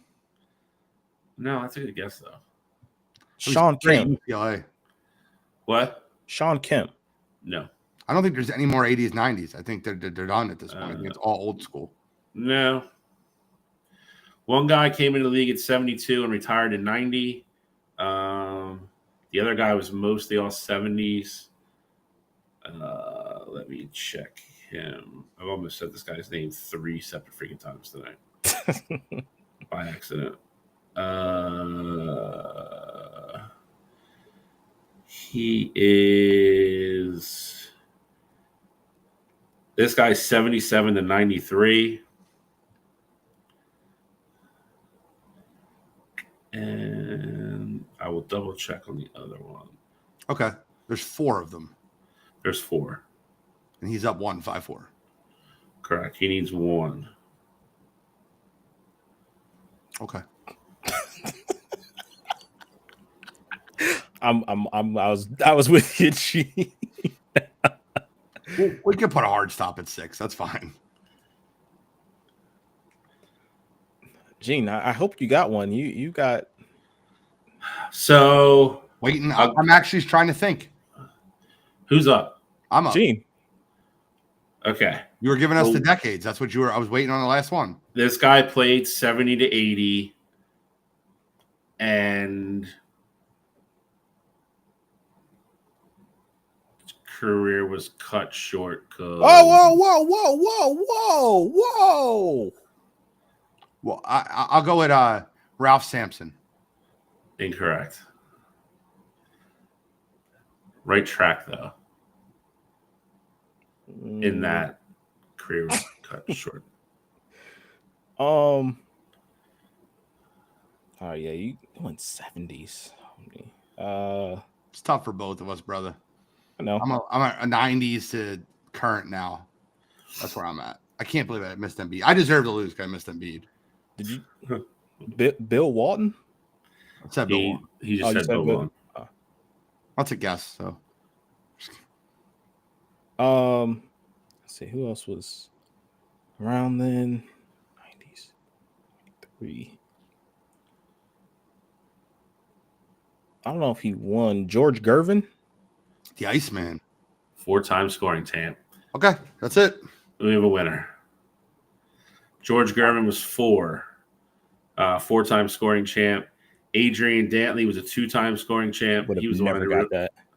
He's one I didn't know. Bernard King won a scoring title. Bernard King would have never got that either. The one I was talking about at the end that had a short career. Pete Maravich had Pistol Pete. I thought somebody would get. He won a scoring title as well. Let's see the chat. Somebody else. Kyle thought Alex English early. He was in there. Stockton, Nash, no. Westbrook, and B got Stockton put in there. And Nash is crazy. Somebody put Pete Maravich in there because I saw it earlier. Dame would have actually been a decent guess. He's a big time scorer. Didn't win, obviously. There was a couple of people got a couple of them that were. I saw a couple of them floating Good job, earlier. chat. I just turned it back on to look. Reggie Miller. All right. Well, we got to move over. We got to move on. We got NFL. We got college football. We got UFC. We got a lot rolling. I will have the trivia question next week. Take that ticker down now that I lost. And I blame that loss completely on myself because if I would have got Joel Embiid, I would have won. But that's me being an idiot. I can't. Bro, you could literally – I wish we can clip the exact moment where I was like – it was like I saw him going through it. I was like I was laughing at Cottrell because I was like, how is he? He's literally skipping the one person that won. I was like, and then he said Joker, and I saw your face explode. So then I was trying not to react to that because I didn't want to give it away. And then it was just like a mess. Like Gene couldn't wait for you to answer. I literally, as soon as you said time, I was going. Yeah. But good job, Cottrell. That's my fault for being a dope.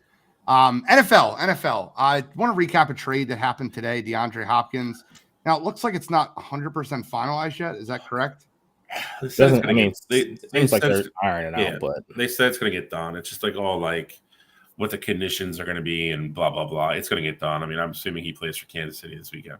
3 weeks ago, when we talked about this, I had DeAndre Hopkins going to the Kansas City Chiefs, and I think he's a perfect fit for them. I really, really believe that, and the rich get richer. That Kansas City Chiefs team, don't lie to yourself and tell yourself that they're winning games because of their offense. They're not. That defense has been special. It's the opposite this year. I wouldn't even say it's just the opposite. It's also the past few weeks they figured out the run game as well. Kareem Hunt has come off the streets and been running the ball well. Carson Steele's been running the ball well when he needs to. They're playing with a different level of intensity there. Patrick Mahomes has not been going crazy, throwing the ball over the field. I do think that probably starts to change now that you add in a guy like DeAndre Hopkins who can beat any coverage that gets thrown your way. Because don't let the numbers of him being in Tennessee fool you. DeAndre Hopkins, talent-wise, is still a top 15, top 20 receiver in this league. He's going to be able to give them a dynamic. I think this will really be able to stretch the field, especially in the middle of the field, the outside of the field. It's going to be a lot easier for Xavier Worthy to work. You already talked about the 1-2 punch with the running backs. I think they get Pacheco back either next week or the week after.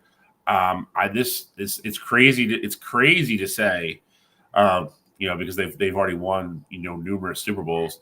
This might be their most complete team.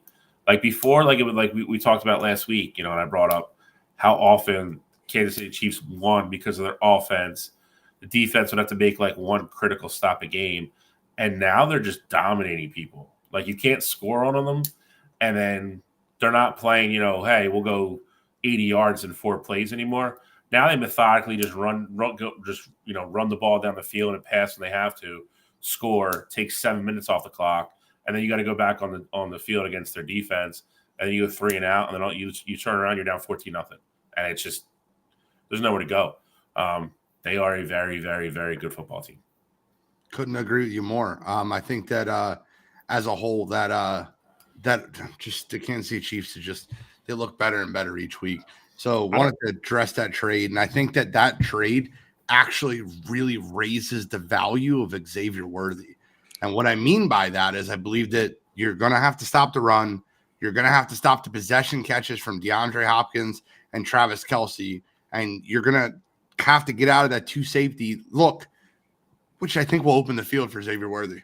I just don't know in what world the Titans said, hey, we'll give you DeAndre Hopkins for a conditional 5th that could potentially turn into a 4th. The Chiefs are already 6-0 at this point. That even if it turns into a 4th, it's basically going to be a 5th round pick anyway. It's going to be one of the last few picks of that 4th round. If you're shopping him for that, there is no way in hell I'm trading him to probably no one in the AFC unless they're not in my division, but they're not on the level of the Chiefs. There's no way in hell I'm giving the Chiefs DeAndre Hopkins. If you want DeAndre Hopkins, you got to spend some money to come get him. You gotta give us a third. You got to give us a third to bring in a guy like DeAndre Hopkins. I'm not just letting that talent go to Kansas City. Done after this year. It's an absolute rental. They're not going to get anything for him. And everyone knows that. He's an aging wide receiver. He's not the only. He's not. They're not the Chiefs aren't the only team in the market for a receiver, though. Well, you've seen what Amari Cooper just demanded, and I think Amari Cooper right now in his career is a better receiver than DeAndre Hopkins. He is. You don't Amari think Cooper is one of the best route runners in football? He runs the entire tree. I mean, that part I don't disagree with, but do you not think that, well, now that DeAndre Hopkins is there, from this point moving forward, I definitely think that's a strong possibility that Hopkins is going to have more yards than Amari by the end of the year. I think this point to the end of the year, the way it's situated, I think you could be right. I think Amari Cooper is way more big playability than DeAndre Hopkins at this point. I think DeAndre Hopkins is a very good possession receiver at this point in his career. I think it's gonna be really close. If I had to take one or the other, with all things being even and having equal quarterbacks, I don't know if I could take Cooper over Nuke. Essentially, one team gave up a late third, the other team gave up a late fourth. I mean, you see it. I mean, it's well known now that the Rams are shopping Cooper Kupp, and I don't think so absurd to me. I don't think they've gotten back anything close to what they thought they were going to get for him. But I do tend to agree with Gene on this. At the same time, too, your season's over in Tennessee. I mean, it's correct. Get what you can for him. It's not like you're 5-3 and he's disgruntled and you're like, crap, we got to get him out of here. Let's ship him to KC, who we might have to play in the playoffs or whatever. Their season's done. So I get that. I just look at it from the Rams standpoint, how the Chiefs called them about Kupp. They said, hey, Cooper Kupp's the person we want. The Rams said, hey, if you want him, you got to, one, give us a third, and two, you got to eat the money, because we're not giving you this great receiver who can go be a difference maker for you, and we eat the cost. If you want him, you got to pay. We know your pick's going to be late, so you give us the third, and you take on the salary, and then we'll go from there. And the Chiefs said, no, we'll balk at that. So I'm just saying, I think they could have gotten more, because the Chiefs need a receiver. They were going to find a receiver somewhere. So I think given the market, you could have 100% said, hey, we need that asking price to go up. I mean, it's interesting, but I don't necessarily believe they could have got much more than that. I thought a fourth was pretty steep, if I'm being honest. Kansas City fourth, though, is a fifth. You're right. Jerome Baker was traded today for Ernest Jones. Does that matter? I don't know. Where did he go? To the Titans. Jerome Baker went to the Titans? Yes. Ernest Jones went to the Seahawks. I mean, that's a nothing move, but interesting. He's a Cleveland guy, so that's why I'm interested, and a Buckeye. So, but yeah, doesn't mean anything. We got a couple games I want to preview this week. Nothing crazy. You'll get a full breakdown tomorrow on Sideline to Sideline. We obviously have a couple more topics to get into, but I do want to preview a game or two because I really, and hopefully Jaden Daniels can play. But I think the game of the week, which I don't think anyone really had circled as the game of the week before this year started, is Chicago Bears at the Washington Commanders. Right now, the spread is telling you they don't think Jaden Daniels is going to play, though. Chicago's a 3-point favorite now in that game, which I think is absolutely absurd if Jaden Daniels plays. Doesn't look like he's going to, but he practiced today. He didn't? No. Okay. So that game has gotten a whole lot less interesting than I guess I'd rather it be. The return of Tua, that's a conversation piece. And then as a whole, man, I got to give credit where credit's due. Because I did not think that the Baltimore Ravens would be able to get this much juice out of Derrick Henry. I didn't think it was a good fit. I think he was a shotgun running back, and they've changed their offense again. Todd Monken's got to get some credit, man. He's done an absolutely incredible job as the offense coordinator over here in Baltimore. They've won 5 straight. So You're picking a litter, Cottrell. Where do you want to go? I think I'll start with just get it out the way. That Bears and Commanders game, because although he's not practicing, I've seen too much of Jaden Daniels to think that he wouldn't play in this game. Like, this is a kid who got concussed in college and came back the next week to play Bama.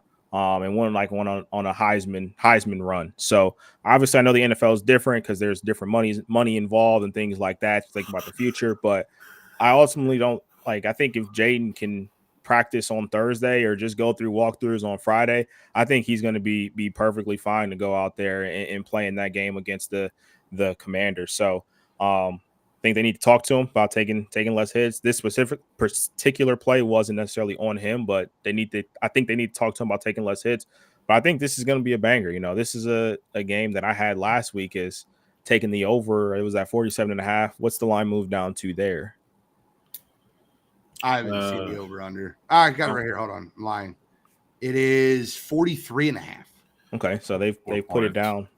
Put it down 4 points there, but I think he plays, and I think it's still pretty exciting. But I like the Bears to win. I probably would have picked the Bears anyway if he was playing, just because I think what the Bears are starting to do. Obviously, the Commanders have been impressive, but Jonathan Allen being out, I think definitely will start to matter for him.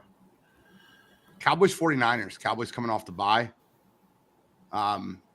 Shally, where do you like this one? Do you like the Cowboys or 49ers in this game? The 49ers are going to be without Brandon Ayuk for the rest of the season. Deebo Samuel might play, and he just got out of the hospital with pneumonia. Yeah. He said he's fine, so Deebo Samuel might play. That 49ers team is the walking wounded. They are walking into the bye next week. This is the game before the bye. This is the getaway game. This is the game that normally gets teams, and Dallas is coming off the bye. The game is in Santa Clara, though. So 49ers are a 4-point favorite. Who you like in this one? I mean, Cowboys are equally still as banged up. I agree with you. I think if they would have somehow beat Kansas City, I think this game is a little different. I don't think they want to go in the bye 3-4 or 3-5, excuse me. Yep. I think I'll say this is they had opportunities in that Kansas City game to win that game or stay in that game. Brock Purdy had 3 really, really bad interceptions. I don't think he'll do that against Dallas. Dallas's front 7 being banged up and as thin as it is.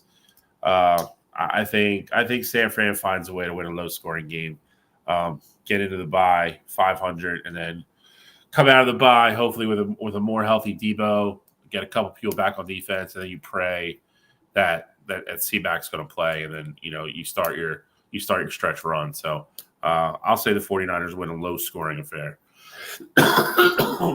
Control? Well, Dallas still can't stop the run, and last I checked, I don't care who Kyle Shanahan puts at running back, he's going to run the ball through your face. So I like the 49ers to win this football game. And I don't necessarily know if this will be a close one. I think you may see the offense struggle a little bit with Ayuk not being out there, but I also think that it won't matter too much because Jordan Mason and Isaac Guerrero are going to be able to run the football wherever they please on this team. And you could even throw Deebo in there if you want to, if he's healthy enough to play. So I just think it's going to be too much on the ground. Cowboys offense has been struggling. They don't have a true number 2 receiver. I know 49ers will put an emphasis on CD throughout the week. He's going to get his, but they can't run the ball either. So I like the 49ers to take care of business, and I see it being a 2-possession win for the 49ers. Do we care about Buffalo at Seattle, or do you want to move to pick them? Not really. I don't care about it at all. Let's move to pick them. We'll talk about more NFL tomorrow night. We'll break down the Thursday night game, a little bit more recap. Make sure you join us in sideline to sideline. The show's been fire. You guys don't want to talk about your game? Eagles Bengals? Sure. Eagles Bengals. Here's the thing, right? I'm going to make something very clear when I say this. If Quinyon Mitchell is the best cornerback in this class. It's not even close anymore. I agree, actually. He is so good. And like, there's so much tape out on him absolutely pressing people. If Vic Fangio keeps that defense playing aggressive at the line of scrimmage, Seth Joyner shared it this morning. I actually was lucky enough to have lunch with Seth Joyner and Mike Quick, those guys down in Rittenhouse today. I sat with Mike Quick for an hour. He sat at our table.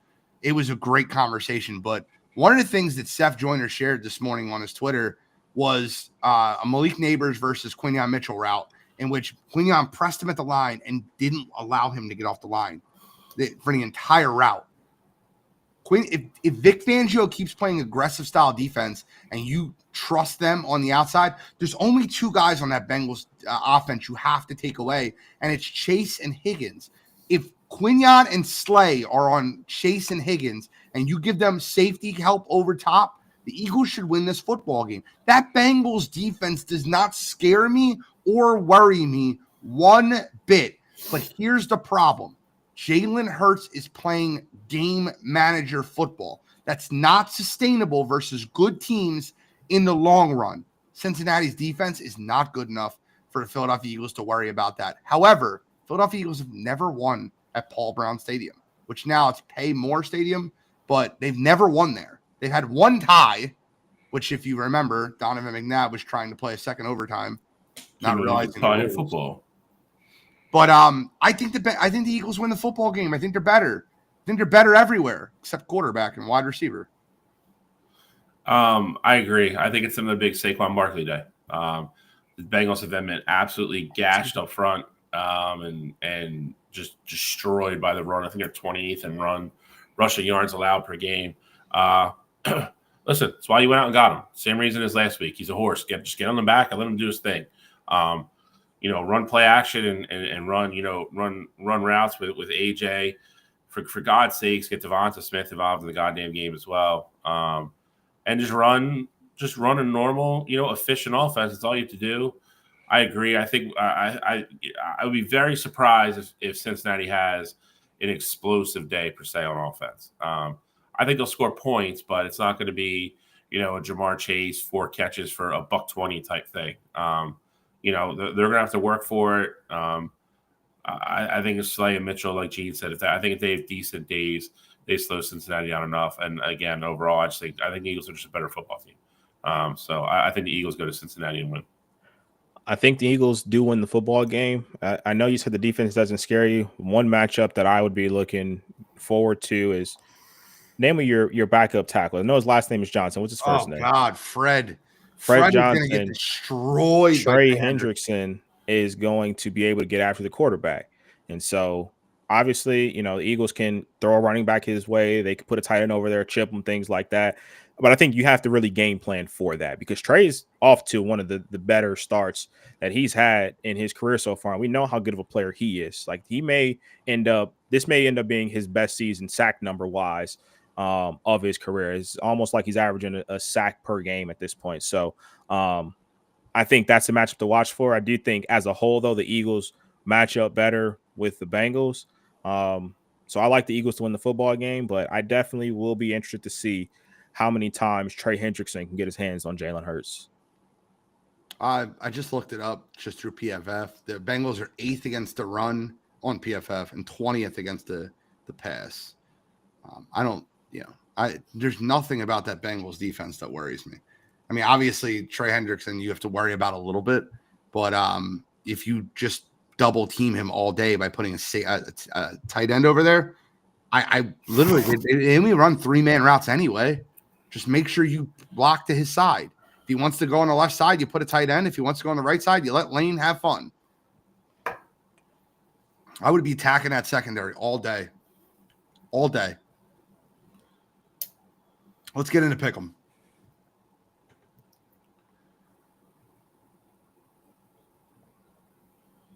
All righty. Cottrell, you're dominating, even though you made a pick after you picked somebody last week, but whatever. What do you mean? The Saints. The Saints won that. Count that? Would you account at that? If the what? The Saints won that game and covered. Would you account at that? No, I said on the show I'll give you more picks before the game starts. What are you talking about? Just making sure. Dominating though. Yeah, I mean, that's literally why I said I'll give you picks on on the page. I'd love to give picks on Sunday at 12. Hey, I mean, nothing's stopping you from changing your picks that day. You're right. Might get you out the hole. But Damn. With that said, I'll start us off here. I'll let Bill go second. Gene, you can finish them off here. My first pick. Very passive aggressive. Hey, he started it. I did. I started it. All right. So go back here. Get my picks up. Loads here. Jeez. Phone's being super slow here. All right. So first pick. I absolutely love the Minnesota Vikings on Thursday Night Football. -3 going to the Rams. Rams are all but mailing in at this point. Defense has not been playing well at all. And Matthew Stafford's trying to do what he can. Cooper Kupp still, the word is out on if he's going to actually play or not. But I absolutely love the Vikings in that spot there. My next pick, I love the Tampa Bay Buccaneers to bounce back at home this week against the Atlanta Falcons. Look, I understand. Then this time I'm 100% aware of the circumstances here. Mike Evans will not be playing because of the hamstring injury. Chris Godwin is going to be on IR and probably miss the rest of the season. But with that said, I do think Todd Bowles and that Tampa Bay defense is going to have the Atlanta Falcons offense at bay. And I think you're going to see Kirk Cousins turn the ball over multiple times in that one. And I also think that Tampa Bay realized later in that game, you can dump it off to Rachaad White and let them make plays. Bucky Irvin, let those guys make plays there and have success. So I think in a divisional game like that, and it's at home, especially coming off the loss you just had, you control the possessions in that game and you find a way to get out an ugly win there. So I like the Bucs ultimately at home. And then the last game that I'm rolling with here, I like the Cardinals +3.5 on the road at Miami. I'm not buying into the Dolphins hype. Now that Tua is back, I think it's pretty much over for them this season. I don't think that the Dolphins are going to be able to climb out of the hole that they had there. And I think Tua is going to come out and be a little bit rusty. I think they're going to be a little bit more conservative what they call for them, and that's going to limit a lot of things for that offense there. And I think the Cardinals are going to go down to Miami and win the football game. So those are my 3 picks for the weekend. I'm loving the road dogs this week, outside of Tampa Bay, but love the road dogs this week. Road dogs. All right, I'll go the first game. I'm going to go directly against Cottrell on one of his. I'm going Atlanta -2.5 at Tampa Bay. Even when they had both of them, there's been periods of games where Tampa Bay struggled to throw the football. I think Atlanta is going to play a lot of press. I think Atlanta is going to try to take away little dump offs, and they're going to make Baker try to throw the ball on the field and beat them somewhere else. I think that leads to actually Baker Mayfield having a couple of interceptions that game. And I think the Falcons and that offense bounced back from their loss last week. I think Atlanta goes into Tampa Bay and wins. Second game, I'm actually going to go Cleveland +9.5 at home against Baltimore. Gut feeling here. I think Jameis Winston, Mr. Crab Leg himself, is going to come out. He's going to spark the team. I think a lot of stuff's going on in Cleveland this week. Some good, some bad. And Nick Chubb, second game back, I think he gets a little bit more on his workload. I don't know if they win the game. I don't think they do. 9.5 is kind of a big number for a divisional game on the road. I think Cleveland plays inspired football. I think they stay in the game. You see more urgency, more effort from them. I think it's a tight game. I think Baltimore ultimately wins, but I'll take the 9.5. Last but not least, Tennessee at Detroit. Seen anywhere from 9.5, 10, 10.5, no matter what it is. Like we just talked about a couple minutes ago, Tennessee's waving the white flag. Detroit's coming off a huge win in Minnesota, going home now. That offense is just rolling right now, running the ball, throwing the ball. Defense is playing great. I like Detroit -10, 10.5, whatever it is. I'll take it. I like Detroit to cover. All right, my 3 games this week, I think you guys touched on each one of them. I like the over 45.5 in the Dolphins versus Cardinals game. Tua's back. Tyreek Hill made a mention. He's like, I almost cried when I seen him come back. The team's super excited to have him back on the field. I think that they're going to move the ball very well versus Arizona. I think Arizona will move the ball very well versus Miami. I think it's a high scoring game. Give me the over 45.5 in that one. Second game, I almost think that this could be a upset that wins outright. Give me the Browns plus whatever over the Ravens. I like the Browns in this game, and I think you're going to see that Kevin Stefanski is a great offensive mind. Jameis Winston, with a full week of practice, is going to be running off that play action, and you're going to see him hitting Jerry Jeudy for big plays this week. Take the Browns plus 9. I think they could win the game outright. And the last game, one team's tough, the other team's not. You watched last Thursday night. You watched the Saints absolutely quit. Dennis Allen's the next coach that's fired. And I think the Chargers absolutely embarrassed the Saints. -7, it might as well be a -17. I like the Chargers in this game. I'd like the Chargers to pound the Saints. -7. Stefanski, note, could be a positive for you, could be a negative. He relinquished play calling today. So Ken Dorsey's going to be calling plays for the rest of the season. So Ken Dorsey and Jameis going to cook. There's so many ranked versus ranked games in college football this week, but some of them are so weird to me. I just wanted to get your opinions on something, and because you guys talk about this all the time, like ranked versus ranked, and like they rank a team like 24 or 25 because they could be ranked versus ranked. Do you think Vanderbilt being ranked 25th is one of those situations? Granted, I know they beat Alabama and they're 5-2. Give Vanderbilt their credit. They're way better than being that laughing stock team they've always been. Do you think that's one of those situations? 100%. And I say that because they beat Bama, which was a great win for them. The following week, they went on the road to Kentucky and beat them. And even at that point, they still weren't ranked. You mean to tell me that they beat a Ball State team by 10 at home, and it just so happens the week before they play Texas, they appear in the top 25? I'm not buying it. So I think this Vanderbilt team is good enough to be ranked, but the timing of it just screams what we talk about all the time. It is one of my – it's not even one of my college football. It is one of my all-time life's biggest gripes. I hate everything about it. It's not a hidden secret. But absolutely, Vanderbilt absolutely got that last magical push over the line to be 25 so Texas can rebound from their ass beating last week. And pick up another ranked win to help keep them, in the chase for a top 4 seed. There's no hiding it. I think that's more than anything. I think what pisses me off more now is it's just so obvious. They're so, they just think everybody's oblivious to it, but they're not. They just do it in broad daylight now, and they just don't care.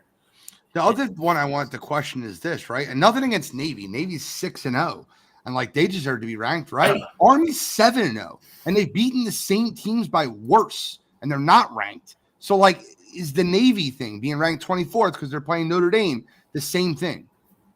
No, only because Navy was ranked last week as well. Okay. They didn't just sneak in for this week. They were. What are they now? 24th. Army's ranked. They're 23rd. Okay. I was going to say I thought Army was ranked too. They were all right down there. I think Navy was 25 last week. They moved up 1. So both those teams were ranked last week as well. So they would not fall into the situation. Is Notre Dame on upset alert playing Navy? I'm gonna say I would say no, but I've seen weirder things happen. I hate that game is a neutral site game. It's up in New York. It's in East Rutherford. It's Meadowlands. I would have loved it that was on Annapolis campus somehow, but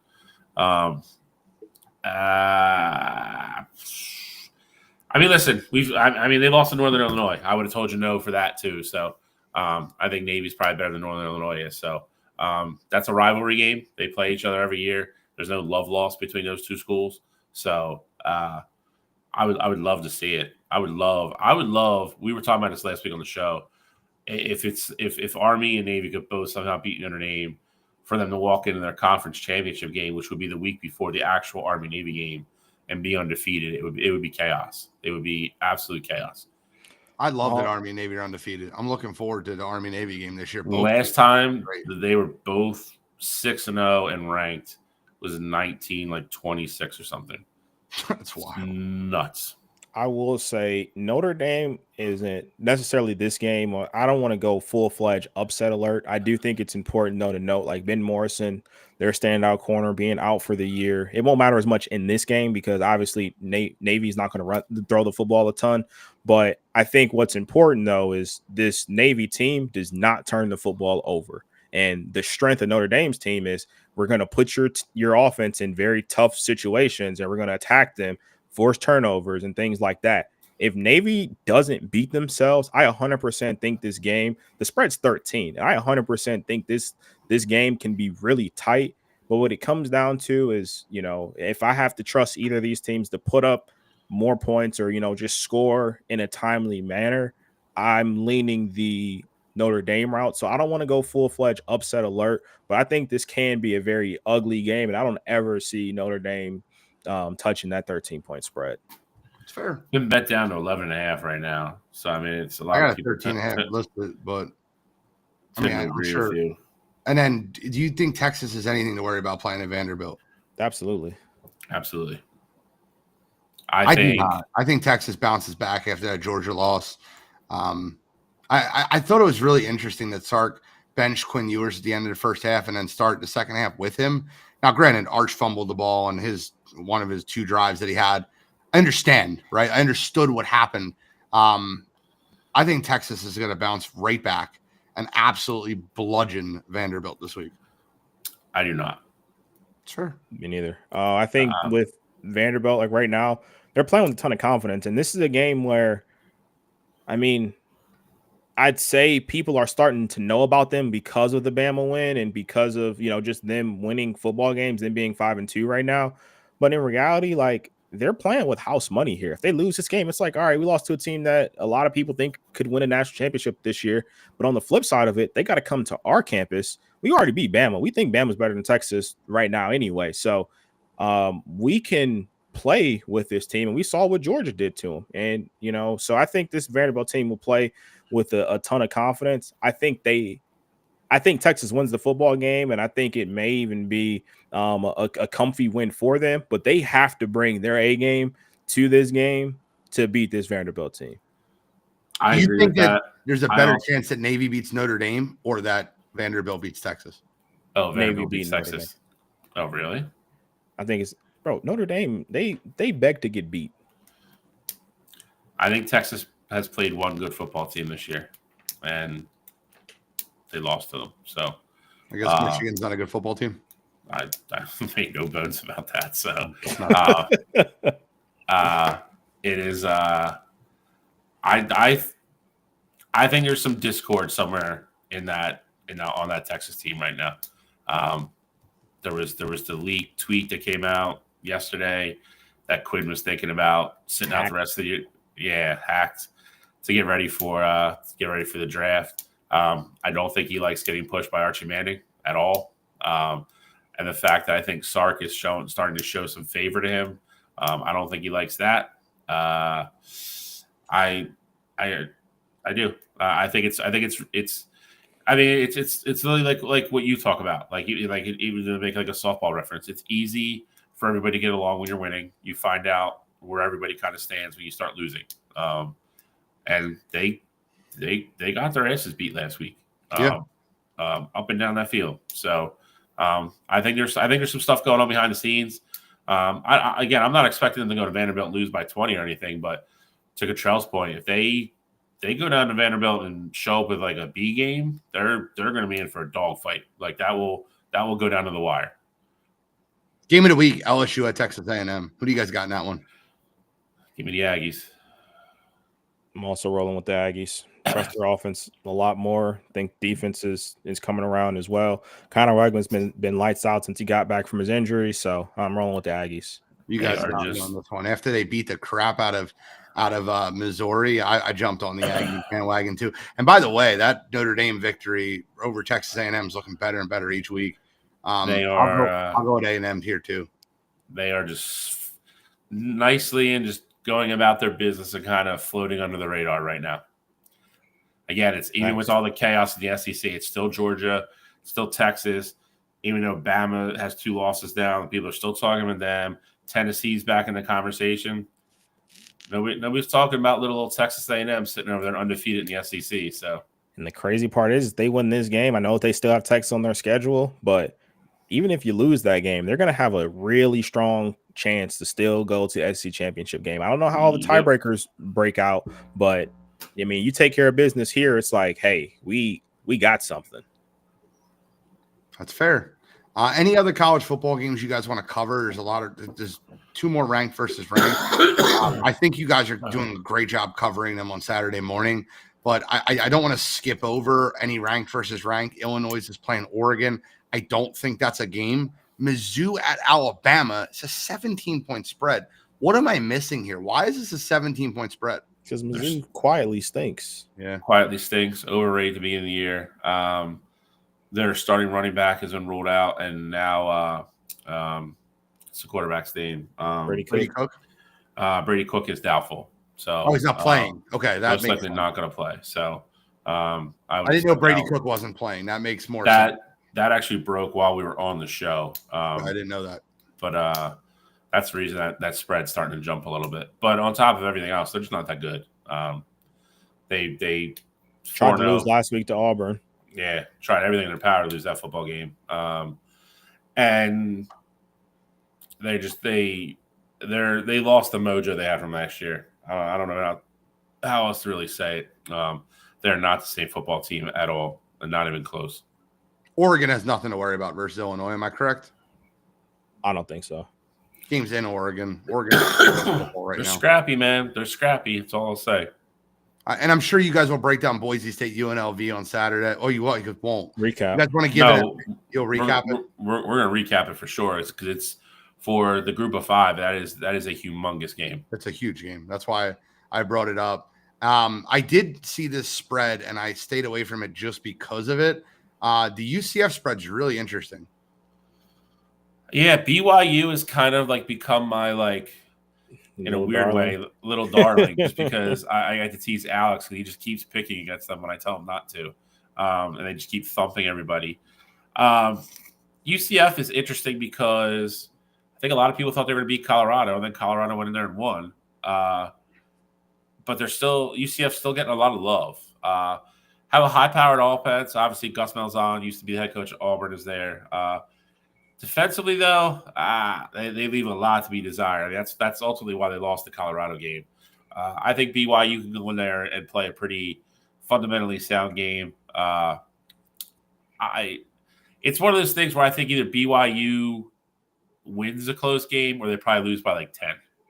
I don't think it's anything interesting that UCF, who's lost 4 straight games, is a 2-point favorite over a team that's The biggest reason for that is because last week BYU literally should have lost to Oklahoma. Oklahoma State gave BYU that football game, and coming off of that and then going to UCF. I mean, I think a lot of people are assuming that UCF, they have a high-powered rushing attack, and so a lot of people may think that they, may be able to run the ball a ton over that BYU team. So I can see why that spread was like that, but that's nuts though. If anything, it could have been like a pick 'em, like a 2-point favorite at home. I was surprised to see that for sure. Well, let's get into college football pick 'em because we got a couple UFC fights to pick, and I can't wait to do this. Before we start, they just started the third quarter. Liberty and Kennesaw State are tied at 14. Look at that. That's great work. That's great work. Way to get some free points there, Gene. By the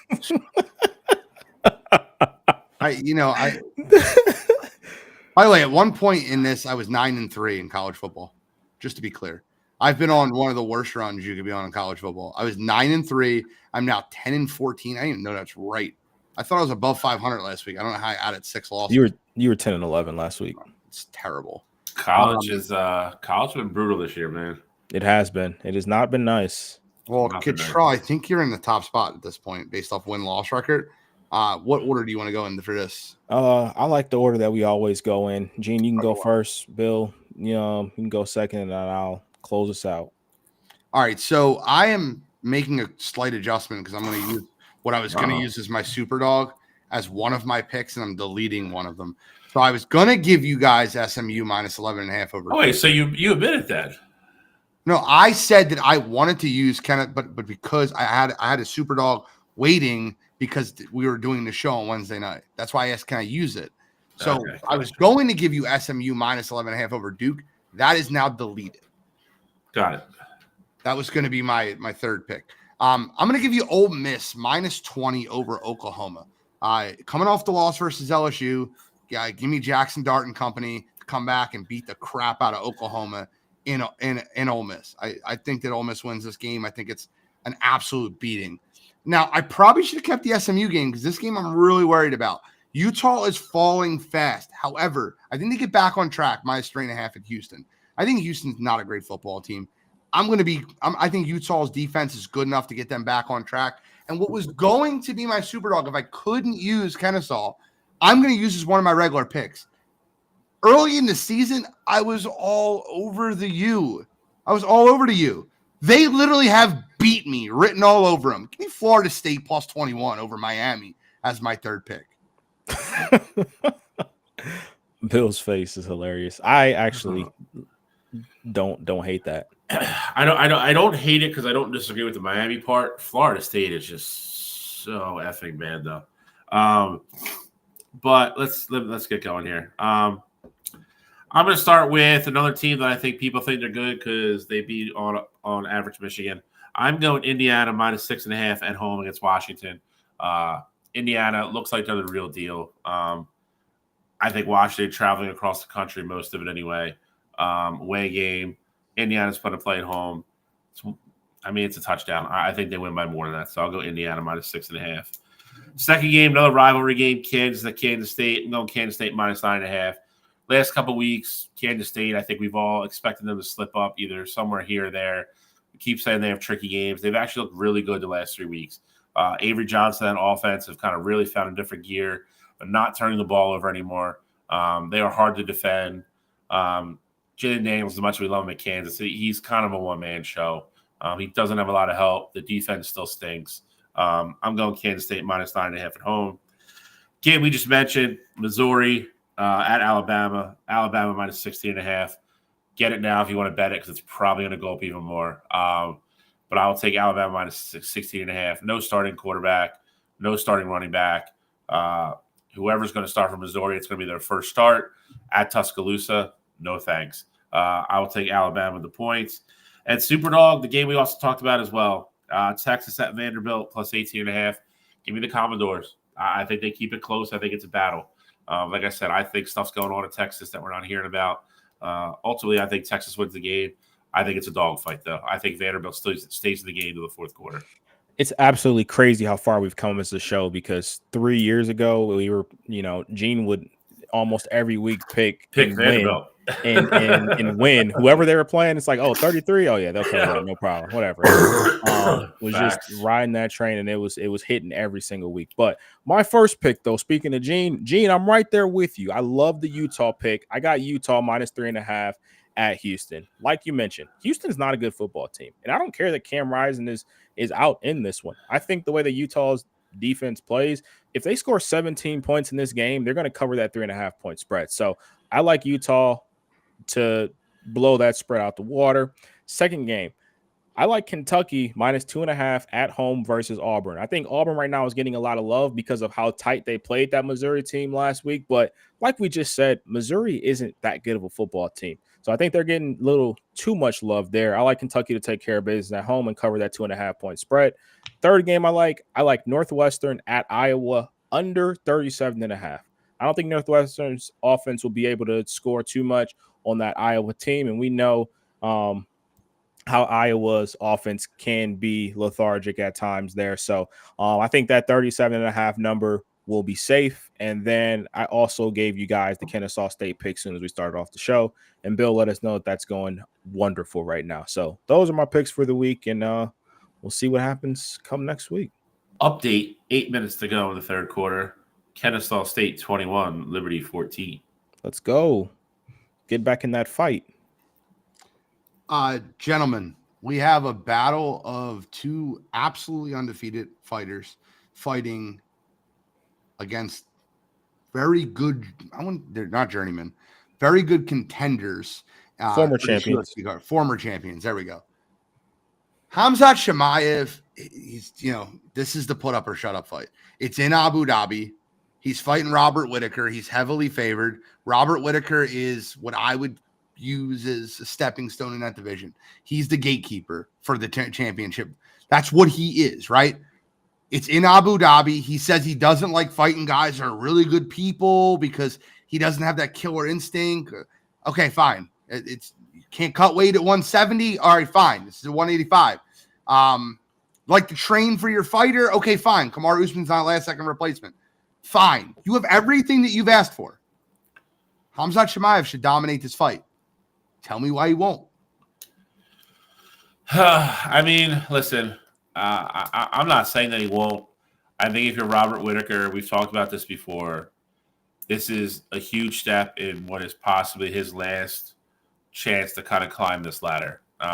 If he loses this fight, for all intents and purposes of being considered anything other than, kind of like you said, the gatekeeper or kind of just, taking money fights at that point, this is it for him for title contention. So he's, for lack of a term, fighting for his career in that aspect. I just think Chimaev is going to be too much. I agree with Gene. I hate all the theatrics and all the whatever. You got to fight more than once a year, but 100%. I guess you could argue ring rust. I mean, listen, Robert Whittaker, you say what you want about him. He's a very smart fighter. He just fought in June. Yeah. Fought like 4 months ago. He's a very, very smart fighter. He will come in with a game plan. He's not a guy that's going to go in and kind of really – he's not going to do anything stupid or cost himself the fight. You're going to have to beat him.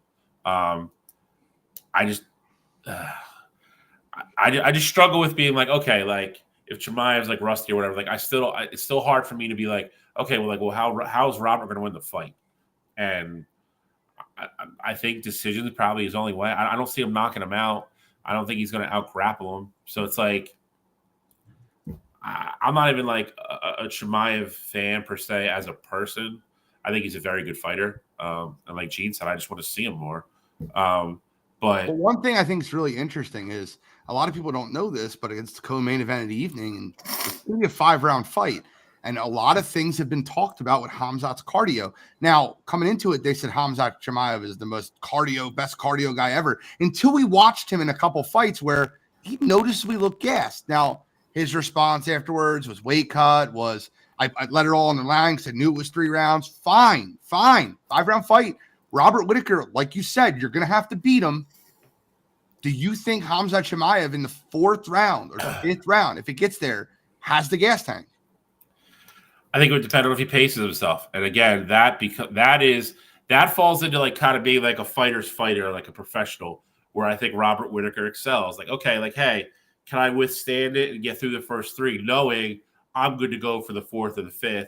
Can Chimaev be disciplined enough to not waste extra energy doing silly stuff or going for finishes that he's not going to get, and then risk, like you said, fighting the last 10 minutes of that fight a little bit tired? Because if that's the case, then I think Robert Whittaker becomes a very dangerous fighter for him. That being said, getting through the first 15 minutes is not an easy task for anybody if you're fighting Chimaev. So I will go on record. I think Chimaev wins the fight, but I would say if it goes all 5, like if we get to the 25-minute bell, then I think there's a very good chance that Robert Whittaker's in that fight and he might win by decision. I think that's his path to victory. I think he has to win a decision. Control. So for me, I mean, I think the point that you just made is the most interesting one, that this is going to be a 5-round fight. And so far throughout his career, Hamzat has never gone to that distance before. He's gone 3 a couple times, but outside of that, he's usually quick finishes. Yep. I think with what we saw from Robert Whittaker his last time out in the cage, I think is probably something similar that we'll see, like the kind of style of how he wants to fight this will be. I think he'll want to go right at Hamzat. I don't think he can just try to run away from him or slow play it. Hamzat's going to come at you as much as he can, and I think you're going to have to show that you're not afraid of him. Now, I'm not saying you got to go out there and just try to knock him out, per se, but you have to be able to stand your ground and be able to at least try and strike with him so that he knows, hey, I can't just go in here and do whatever I want to do to win this fight. Similar to what you saw in the Gilbert Burns fight with Hamzat.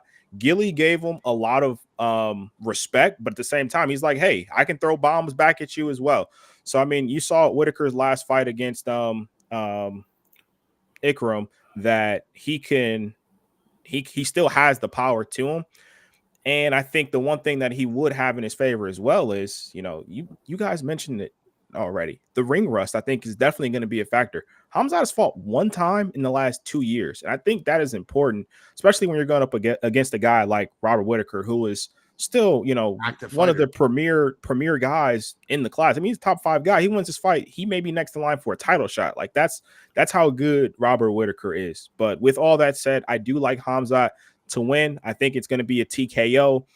The way I saw Robert ultimately get put down by Dricus is the same way I think he's going to get put down by Hamzat. So I'll go second round here. So all the speculation about all the late stuff won't even matter.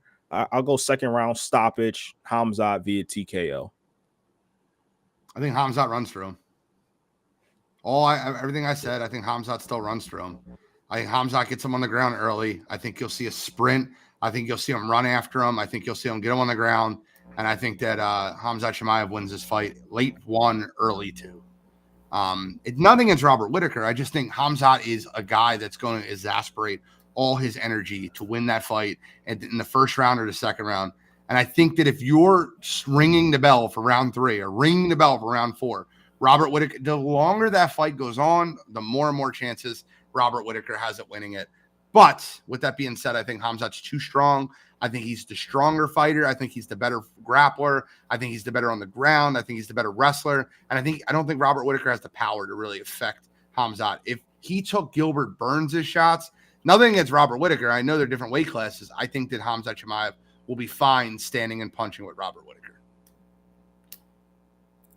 And then the last fight of the evening, and, Max blessed Holloway, man. Give him all his credit in the world. Guy is a hell of a fighter. He is going to go fight against Ilya, and Ilya is just a different animal. I feel like this guy's gotten better every time he's fought. His beating that he just handed Volkanovski, 2 rounds, just absolute bludgeon over a lot of people think is one of the greatest fighters in the division's history. Volkanovski versus Ilya was quick work for Ilya.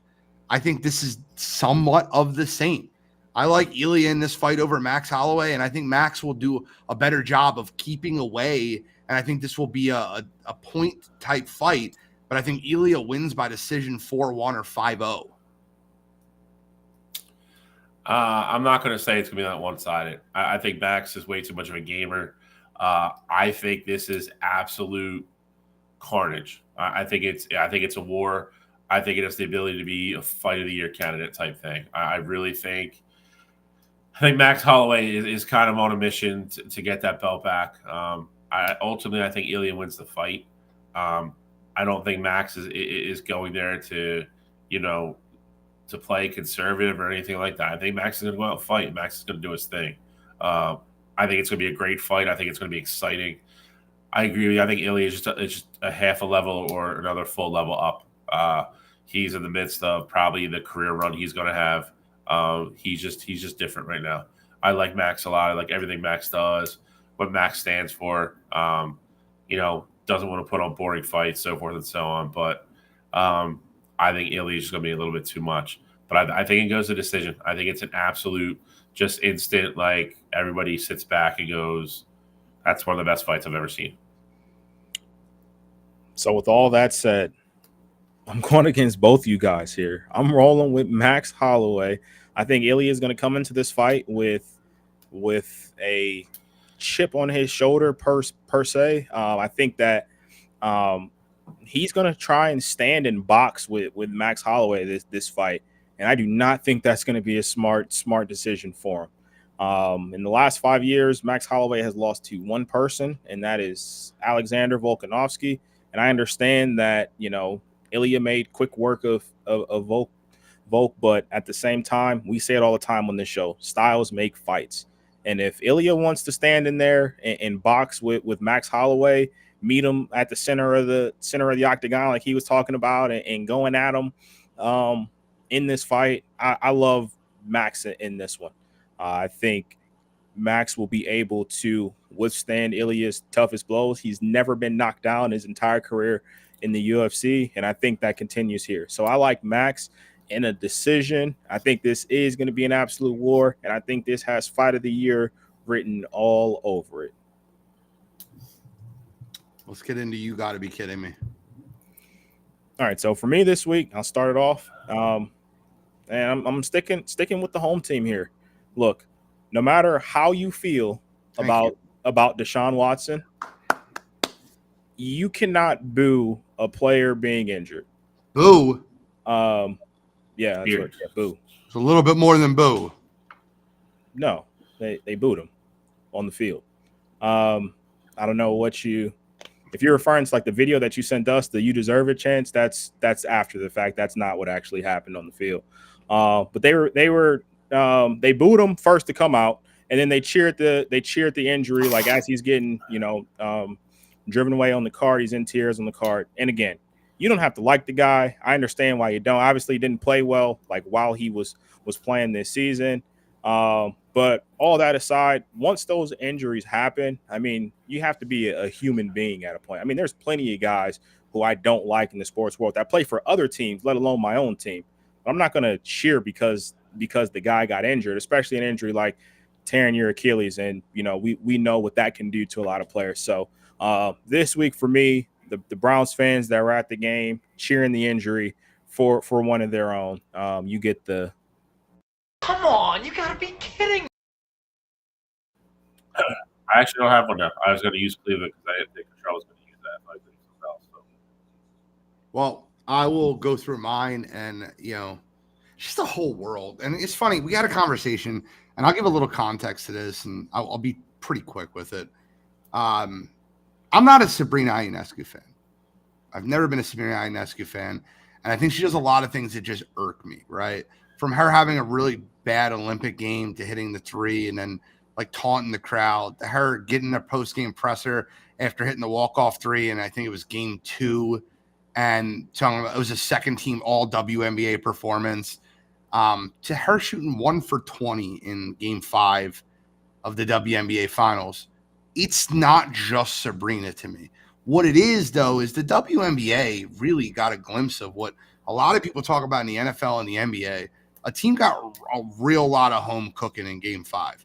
And I'll be on the side of Cheryl Reeve here because Stewie choked again. She traveled and threw up some bullshit. And if you watch the play, it's a terrible – there's no way that play was called up. You can see in the way it was called up in – like the way it was caught up in the huddle, because they get you in the WNBA huddle because the game's delayed by like 15, 30 seconds so you can be in the huddle and it not be able to be replayed. Stewie gets the ball and travels like 3 steps. It's very obvious without putting the ball down, and then throws up a shot and gets a phantom foul call that should never have been made in that situation. Minnesota wins the WNBA finals if that happens. So Cheryl Reeve, most times something like that happens, I'll get on Cheryl Reeve for calling out the officiating. But there's literally a foul that cost a team the WNBA finals. That is insane to me. And for a team that was as favored as the Liberty, their 2 biggest performers absolutely choked down the stretch, and Minnesota should have won that WNBA finals. So I'll give it to the WNBA officials. I'll give it to Miss Second Team All WNBA, shooting 1 for 20 in an elimination game. And the Liberty will walk around and say, we are world champions, which you are. You've earned the fact that you have game 5 at home, but they shouldn't be. And I can't let that out. Come on, you gotta be kidding. It was absolutely embarrassing. I 100% agree with you. I mean, they definitely got hosed, and give Cheryl Reeve a lot of credit because she came out and said, like, I don't care how this sounds. And nope. she absolutely let loose. And she let a little like comment slide at the end. She was like, what? They've been around like 32 years. They got their first one. Congrats. Like, that would have been number 5 for us. Like, I love the intensity that she had. in that press conference there, and you're 100% right. You got to stand up for your players, man. Especially She's when the they're best coach in the WNBA. It's not very close. For sure. For sure. One thing though, I mean, Ionescu thing, I understand, your dislike for her. I will say, I'm always giving credit to the person that is a star, and if they're shooting the ball bad, they just keep letting it fly. Though they're like, "Hey, we're going down. If we're going down, we're going down swinging." Yeah. I always love that. So granted, you could say she choked because she was missing shots, but I always give that player credit, no matter what we're doing, or no matter what team we're covering there. So I do applaud her for still shooting the rock, although she knew she couldn't throw a rock in the ocean. I'll give you this, right? We got to wrap up. We got to close out, but I'll give you this. She looked a lot more confident on the floor down the stretch than Breanna Stewart did. And I'll take it another step forward. I want to bring this all the way back to the Olympics. The one person on that Olympic team, when that game got real tight versus France, that looked like the moment got to them was Breanna Stewart again. And I like Stewie. I have nothing against Breanna Stewart. She's been such a great leader for the WNBA. But you've seen Kalia Copper, Asia Wilson, they were the ones that made sure that American team won in France. And in that WNBA finals, I'll give credit where credit's due. That Liberty team is deep. They are deep. And I think that their two best players did not show up in game 5, and they somehow got out of there with a win. That I agree with. I mean, they just capped their most successful year ever. I hope they don't go and make the biggest mistake ever, which it looks like they possibly might. They're holding out. First of all, I think they're capitalizing on – I'll just be real quick about this. I think they're capitalizing on the fact that they have their most successful year ever, and they need to renegotiate that contract. They do. Right. I think they do. I think that holding out is threatening to hold out versus holding out is different. I think they definitely need to get back to the bargaining table and renegotiate that contract, because the sky is the limit for that WNBA. And there's so many. Plus, there's new people at the table too. TNT just came out and said that, hey, we'll broadcast 45 games for you guys next year, like throughout our platform. Well, yeah, but not just TNT's broadcasting the games for them. They need to be able to get paid more money. No, for sure. That's what I'm saying. I'm with them. Like, why they're doing that. Can't hold out though. Can't cut into the season. I just hope when they get this new contract, they send a little salute over to Caitlin. Just, thank you. I mean, yeah. I mean, either that or you could go by. That's what brought the big jump to the league. It's the truth. Now, is the product better? It is, but the point is she definitely brought that jump. She did. All right, guys, we got to wrap up. We're already at 9:23. I appreciate everybody tuning in to Wire to Wire. Anybody have any final comments? I got nothing. Nope, nothing. Well, Shally, I hope you feel better. Oh, we got one. We got one. I'm not the guy. See, you guys tried to get on me. Jean's got a birthday this week. I saw him post about it on Facebook. I believe it's on Saturday, is what I read, right? That is correct. Jean, yeah, you weren't going to slip out of the graces here. Happy early birthday. I'm sure I'll tell you again on Saturday, but I obviously love doing the show here. And I don't think we're against each other at all this week. But next week we are at war, my friends. So enjoy me being nice to you while you can, because next week we will be at war. But happy birthday. Hope you enjoy the weekend. Hope you're not working. I feel like you wouldn't do that, but at the same time, I kind of think you might. But definitely not enjoying the day. He's going partying. So enjoy your birthday, sir. Win some money if you're going to do that too. But enjoy your day as always. I do want to end the show with this, and I really appreciate that. I do want to end the show with this. I could not be more thankful for the group of people that I get to play ball with. My teammates on Wire to Wire softball on Sunday and Tuesday.